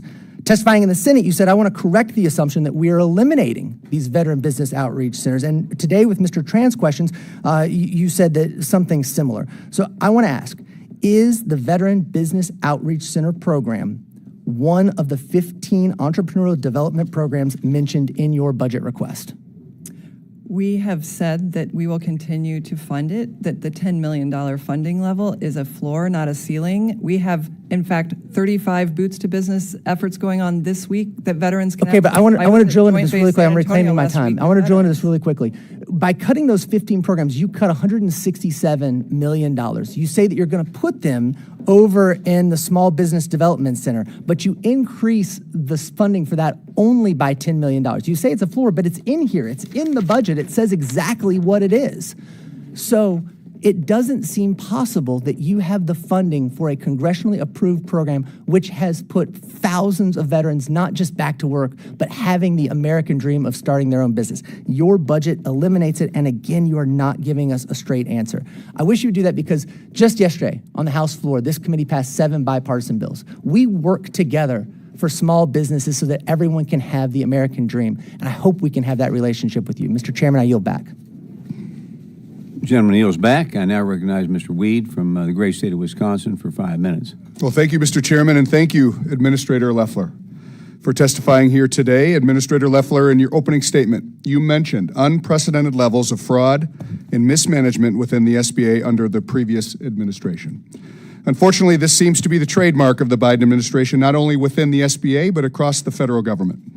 I want to thank you and your team's hard work to reorient and streamline the SBA towards working for Main Street once again.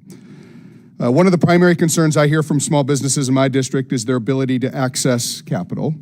During the Biden administration, the 7A loan program, like many other federal programs, was nearly destroyed thanks to the previous administration's reckless policies. How will the recent reforms to 7A loan program protect this program for years to come? Congressman, you're right. Under the Biden administration, they introduced a SOP called Do What You Do, effectively trying to turn the 7A loan program, which is a public-private partnership, into a grant program. As a result of that, we saw rising defaults, going negative cash flow for the first time in 13 years. We've eliminated that SOP and restored the prior underwriting guidelines to ensure that small businesses have the access to capital that they need under certain terms that apply to everyone. So almost a quarter of the working population in the district that I represent, in Wisconsin's 8th district, are employed in the manufacturing sector. My Republican colleagues and I are fully supportive of the Trump administration and SBA's goal of bringing back manufacturing to the United States and programs like the Make Onshoring Great Again portal in the American Manufacturing Initiatives are important pieces in achieving this goal. With that being said, what are some of the biggest concerns you're hearing from manufacturers on your Made in America Roadshow? And what can we do as members of this committee to alleviate some of those concerns? Certainly. Thank you, Congressman. Some of the biggest concerns we hear are ensuring that the tax bill gets passed, making the tax cuts permanent, to have 100% expensing in addition to the 199A pass-through deduction, the 179 bonus depreciation, Made in America manufacturing, 100% depreciation. They want to know that's going to go through because manufacturers are spring-loaded for investment. If that goes through, they're spring-loaded for hiring. And that's another issue is the skilled workforce. Manufacturers talk to us about finding that skilled workforce. So that's been a big focus for us. And then deregulation. They have been crushed by massive regulation the last 4 years, and that has been heaped disproportionately on small businesses and manufacturers. And so we're getting back to the focus on deregulation as well. Great. Well, thank you, Administrator Loeffler, for all you do and for your service to our great country. Thank you, appreciate it. I yield back. Gentleman yields back. I now recognize Dr. Conaway, great state of New Jersey, for 5 minutes. Thank you, Mr. Chairman. And thank you, Administrator Loeffler, for presenting yourself to us today and offering information on the workings of your department. On March 19th, President Trump signed an executive order which effectively dismantles the U.S. Department of Education, or certainly puts it on track to be dismantled. This unprecedented action has also included shifting the student loan portfolio, which is a $1.6 trillion outstanding loan debt, to the SBA. In addition to that, the SBA announced that it will be reducing its workforce by 43%. That amounts to 2,700 employees, as you've noted for us here today. And so it seems contrary to the White House's position that they are trying to bring efficiencies to both of these efforts, the Small Business Administration and administering student loans, with less people to actually do that, and placing that student loan portfolio in an agency that has no experience in running that very important program. I have not heard, and it's not been presented to me, that you have presented plans on how you intend to incorporate the student loan portfolio within the SBA. Can you outline those plans for us today? Well, Congressman, as you're aware, the Biden administration created an absolute crisis with the student loan program, trying to forgive nearly reclaiming my $2 time. trillion I'm asking a question about reclaiming my time. I really don't want to be combative with you, but if you would just get, because I only have limited time, could you just give us a brief outline of what your plans are to incorporate this loan portfolio?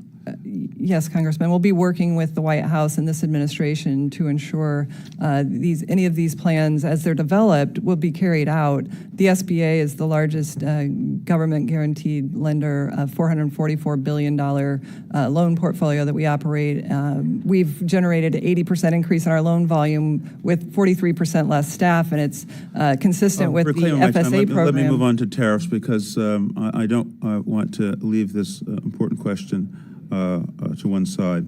I have met, as you have, with small businesses in my community, and I will tell you one of the things that I've heard from people who sell cars, from people who are selling products, and at baseline, small businesses get many of their parts or wholly made products from overseas, and so they suffer tariffs on the way in, and they sell overseas, and they're hit with tariffs on the way out. The policy has been back and forth. We were promised we'd have 90 deals in 90 days.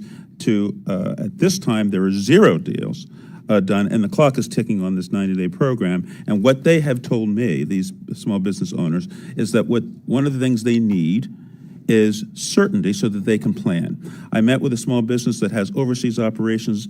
They have made it's a third-generation business. They've made a profit every year. They've maintained a stable workforce and growing. And and what I was told is they believe for the first time in the history of that firm that they will not be able to make a profit because of the tariffs and the cost being imposed on their business. We know it's a tax on consumers, and we know that tariffs have driven economies and indeed the world economy into recession or depression. So tell me, how does this shifting policy on tariffs, how does that help small business?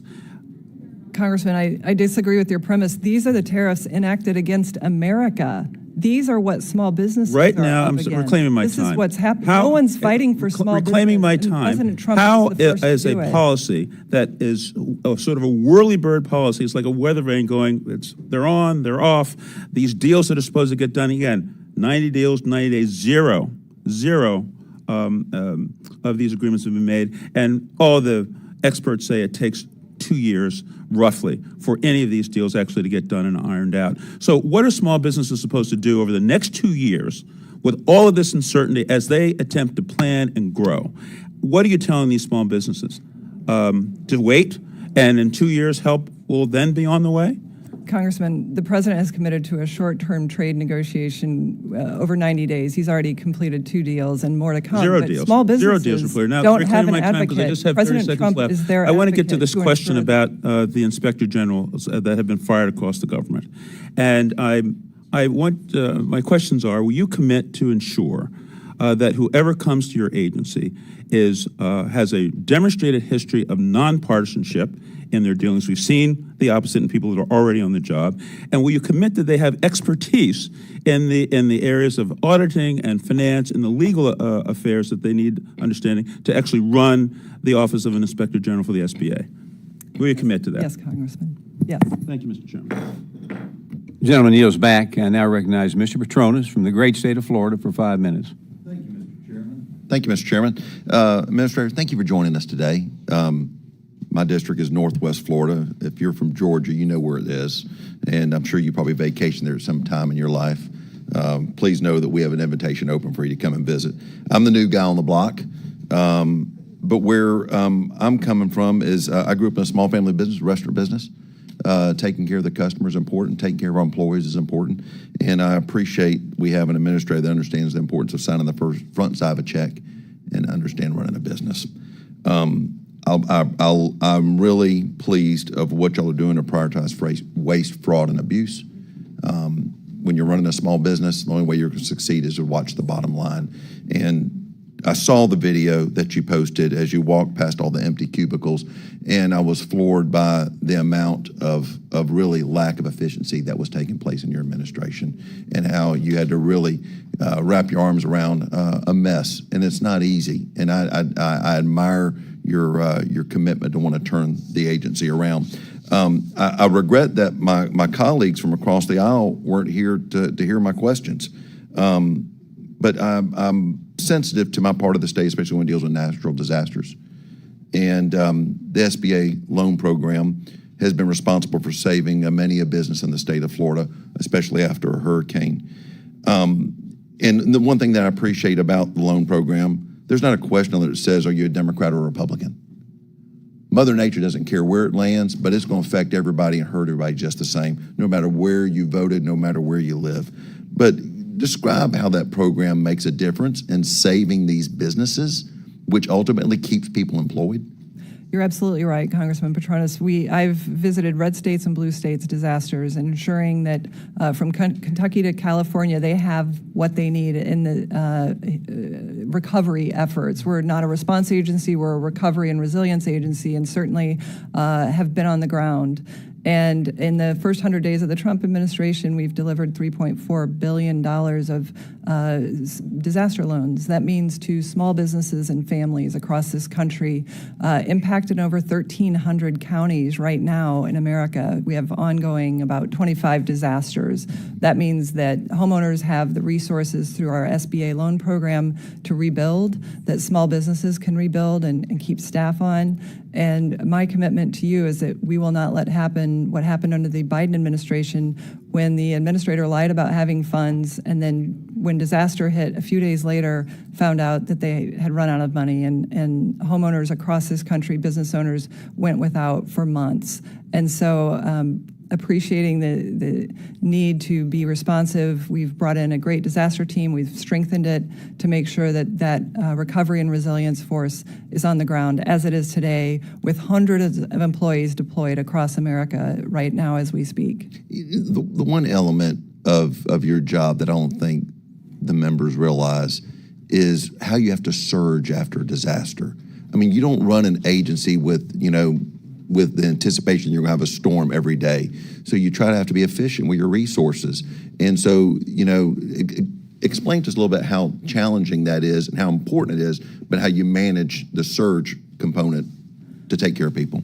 Well, we've brought in an experienced leader in disasters, Chris Stallings, who is ensuring that he brings to bear all of his experience in responding to disasters on the ground in Georgia and a national network. And he is on the phone with states every single day and also monitoring weather developments or other developments that might constitute a disaster to ensure that we are a ready, rapid response force when it happens. And I think the job that we've done to date is reflective of the job we will continue to do. We're reporting to you monthly on the resources left in that program, which are, under the current budget, sufficient to get us well through the year at current elevated levels. So we're not only managing the people resources, but the financial resources and partnering with states as we do every single day. Well, it's crazy. You take a storm like Milton, incredible damage to Florida, but it was one of the worst storms in the history of Georgia and North Carolina. So it's not just work in one state, it's multiple states. I just don't think people realize how much you have on your plate and how much efficiency you've done in the short time you've been there. So thank you for your leadership. Thank you, Congressman. It's an honor. The gentleman yields back. I now recognize Mr. Latimer from the great state of New York for 5 minutes. Thank you, Mr. Chairman. Thank you, Madam Administrator. I stay in close contact with the report with some very specific information that comes out of this conversation. Sorry. Thank you. Sorry about that. I apologize. Thank you, Mr. Chairman. Thank you, Madam Administrator. I want to report back to the businesses in my communities, which I stay in close contact with some of these information. It is correct that you have closed the New York City SBA office in Federal Plaza. Is that correct? Congressman, we are working on moving offices out of sanctuary cities. I'm asking, did you close the office? Is it still open or is it closed at this moment in time? I believe it's still open. It's still open. I'll note that Federal Plaza is where federal courthouse is, where we have New York Police Department headquarters and other government organizations right in the Wall Street area, very safe, secure area, and easily accessible by mass transit. Are we continuing to operate, just for nearby purposes, the Bridgeport, Connecticut office, or we intend to close that? I can get you a list of the offices that we currently have open. I believe we still have it, and we have our small business development centers as well across the New York and Connecticut area. And what about Newark, New Jersey? Is that office open, closed, planned to be closed?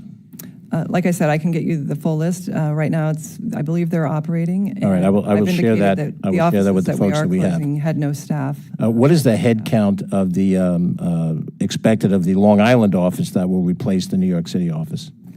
Well, certainly we want to optimize our field to ensure that small businesses are being served. We think that sometimes for small businesses to approach a federal building can be intimidating and not as accessible, and particularly when they're in sanctuary cities. I don't mean to be rude, but I just wanted a specific number. You don't have that number at this stage. Yeah, we're developing it. Okay. So I'll report that we don't know how many people will be in the Long Island office replacing that, which is the New York City office. We'll have sufficient staff to meet the needs of small businesses. When I went onto your website, I did not see any specific information regarding tariffs, and that is the single most asked question that I get from small businesses. What are the tariffs? What's the percentages? Do you intend to have a distinct page on small business website that a business can go to look at and see what the tariff policies are? Congressman, on our homepage, we have our onshoring portal that allows small businesses to access resources that can direct them to onshore suppliers to strengthen their supply chains and ensure that they But you don't have specific information that when a business is trying to price its product or service, it needs to know certain specific information, and it needs to know exactly what the tariffs are for the particular country, for the particular product. Just yesterday, there was an announcement that steel and aluminum may be going from 25% up to 50%. We don't know if that's true. There may be a deal that comes down tomorrow or maybe not with a company. And I want to be able to direct someone. And so either you do or you won't have that in the Small Business Administration website. Do I assume that that is not the case? You're going to refer them to some other location for that information? the tariff conversations are ongoing, and the president has implemented 10% reciprocal tariffs in the meantime, and amongst the other things. administration will continue to ensure that. All right, we'll try to find the are announced. information I can, and I'll share it. Should I inform the small businesses in my area that the organization is going to cease all efforts for women, minority, and disabled-owned businesses, the initiatives that have existed in the past, given the policies toward inclusion, diversity, and equity? That's incorrect, Congressman. We're streamlining and unifying our services to ensure that there's not confusion and too much bureaucracy for small businesses to deal with. Does that mean there will continue to be programs for women, minority, and disabled Our services organizations? are available to all who qualify. We don't pick winners and losers. We don't. Well, no one's asking you to pick it, but political there have been specific professors. initiatives. I'm not meaning to be contentious, but there's been specific initiatives to assist those who are women-owned businesses, minority-owned businesses, and disabled-owned businesses. And those initiatives which assist people in those categories, are they going to be continued or are they going to end? We continue our compliance with statutory requirements for small business contracting. That doesn't sound like a firm commitment, but I appreciate your answers. Mr. Chairman, I yield back my time. The gentleman yields his time back. I now recognize Mr. Jack from the great state of Georgia for 5 minutes. Well, thank you, Mr. Chairman and Administrator. As the only Georgian on this committee, I'm very excited for your testimony today, and I very much enjoyed working not just with you, but many of your senior leadership within Small Business Administration during my previous life when I worked for President Trump in the White House. I heard some of my colleagues invoke Richard's name, Mr. Kingan, who I think is doing a fantastic job for you, Wesley as well. So I want to commend you for the team that you've assembled around you, and likewise your leadership.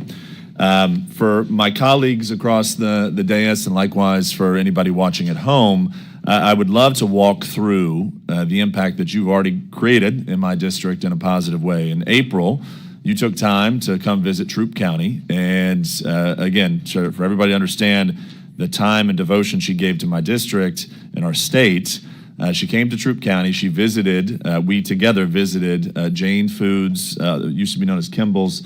And I say that because it's interesting. They shared with us that they started through an SBA loan, and that's one of the reasons why they continue to serve a community I represent for the last 50 years. We then had a wonderful roundtable with the Troup LaGrange Chamber of Commerce, and thereafter walked down a few streets in LaGrange, visited Solomon's Department Store, been around for over 100 years, a small business, had lunch at Charlie Joseph's, went to Tasted Lemon Restaurant. So I just want to commend you for the attention that you've already provided to my district, and welcome any thoughts from that trip with respect to what you learned. Well, thank you, Congressman. It was great to be with you in the 3rd District and in LaGrange, walking on the town square. It's, these main streets are truly the heartbeat of our country. And, what we saw was not just the ingenuity of Main Street and how they create jobs and opportunity. We also visited a manufacturer and saw that they are spring-loaded for growth thanks to President Trump's policies. And we're really pleased to be able to promote the administration's agenda of Made in America manufacturing. We heard from an aerospace manufacturer that with the Big Beautiful Bill Act, if it passes, there will be more investment, more jobs in this country, more Made in America. So from Main Street, from Charlie Joseph's all the way to aerospace manufacturing, it's vitally important that we support the administration's agenda with access to capital, reducing regulation that is so burdensome. We heard that from every small business owner. And then we also heard the need to reduce regulations, spending, and taxes. So that's just the consistent focus we hear, but it's really great to see that in a state like Georgia, it's working and manufacturing is very strong. Well, and I'm glad that you mentioned, too, that your role as leading the Small Business Administration is to fulfill the administration's agenda and the president's priorities, and to respectfully rebut some of my Democrat colleagues' line of questioning throughout this hearing with respect to the location of offices. I just want to clarify, over 70% of Americans support President Trump's immigration policies, and they do not want to see in the incentive structure that we saw over the last 4 years reward illegal immigration. So by working with jurisdictions that respect federal law enforcement policy and honoring those jurisdictions that do so, which, by the way, should be every jurisdiction across America. It's a shame that it's not. In effect, in my mind, you're fulfilling what the American people demanded at the ballot box last November, and welcome any thoughts from you again with respect to the relocation of some offices. Absolutely. President Trump won in a landslide because people want the border, the open border policies to end. They want their cities and streets to be safe. They want to be in cities that uphold federal law, that cooperate with ICE. And I'm grateful for his leadership, and I'm proud to support those policies. So we see that working because we know that small businesses have often been terrorized by crime and worse. We've heard horrible stories about this, and we're making sure that small businesses are safe, that our employees are safe, and that we support jurisdictions that support federal law. And in our last 50 seconds of this hearing today, would love for you too just to walk through Made in America, something that we all very much care about. Again, that was a cornerstone campaign promise President Trump made and everyone else on this side of the dais made during our campaigns that led us to the House majority. Would welcome any closing thoughts from you on what SBA is doing to ensure that we continue to fulfill that promise. Well, the SBA is supporting President Trump's focus on Made in America, and we're so proud to have our Made in America manufacturing initiative to be out with manufacturers across the country who are investing in advanced manufacturing, who are going to regain our industrial dominance in the world. And President Trump has been the only president for decades to have the backbone to stand up against countries that have put this on the backs of our manufacturers and our hardworking Americans where their cities were hollowed out. So we're grateful to President Trump and supporting his work there. Thank you, Administrator. Mr. Chairman, I yield. Gentleman yields back. I'd like to thank Administrator Loeffler for being here today, for your testimony, and for taking time to come to see us. And also, both sides have participated fully in this hearing, and we're glad for that. And without objection, members have 5 legislative days to submit additional materials and written questions for the witnesses to the chair, which will be forwarded to the witness. I ask the witness to please respond promptly. If there's no further business without objection, the committee is adjourned.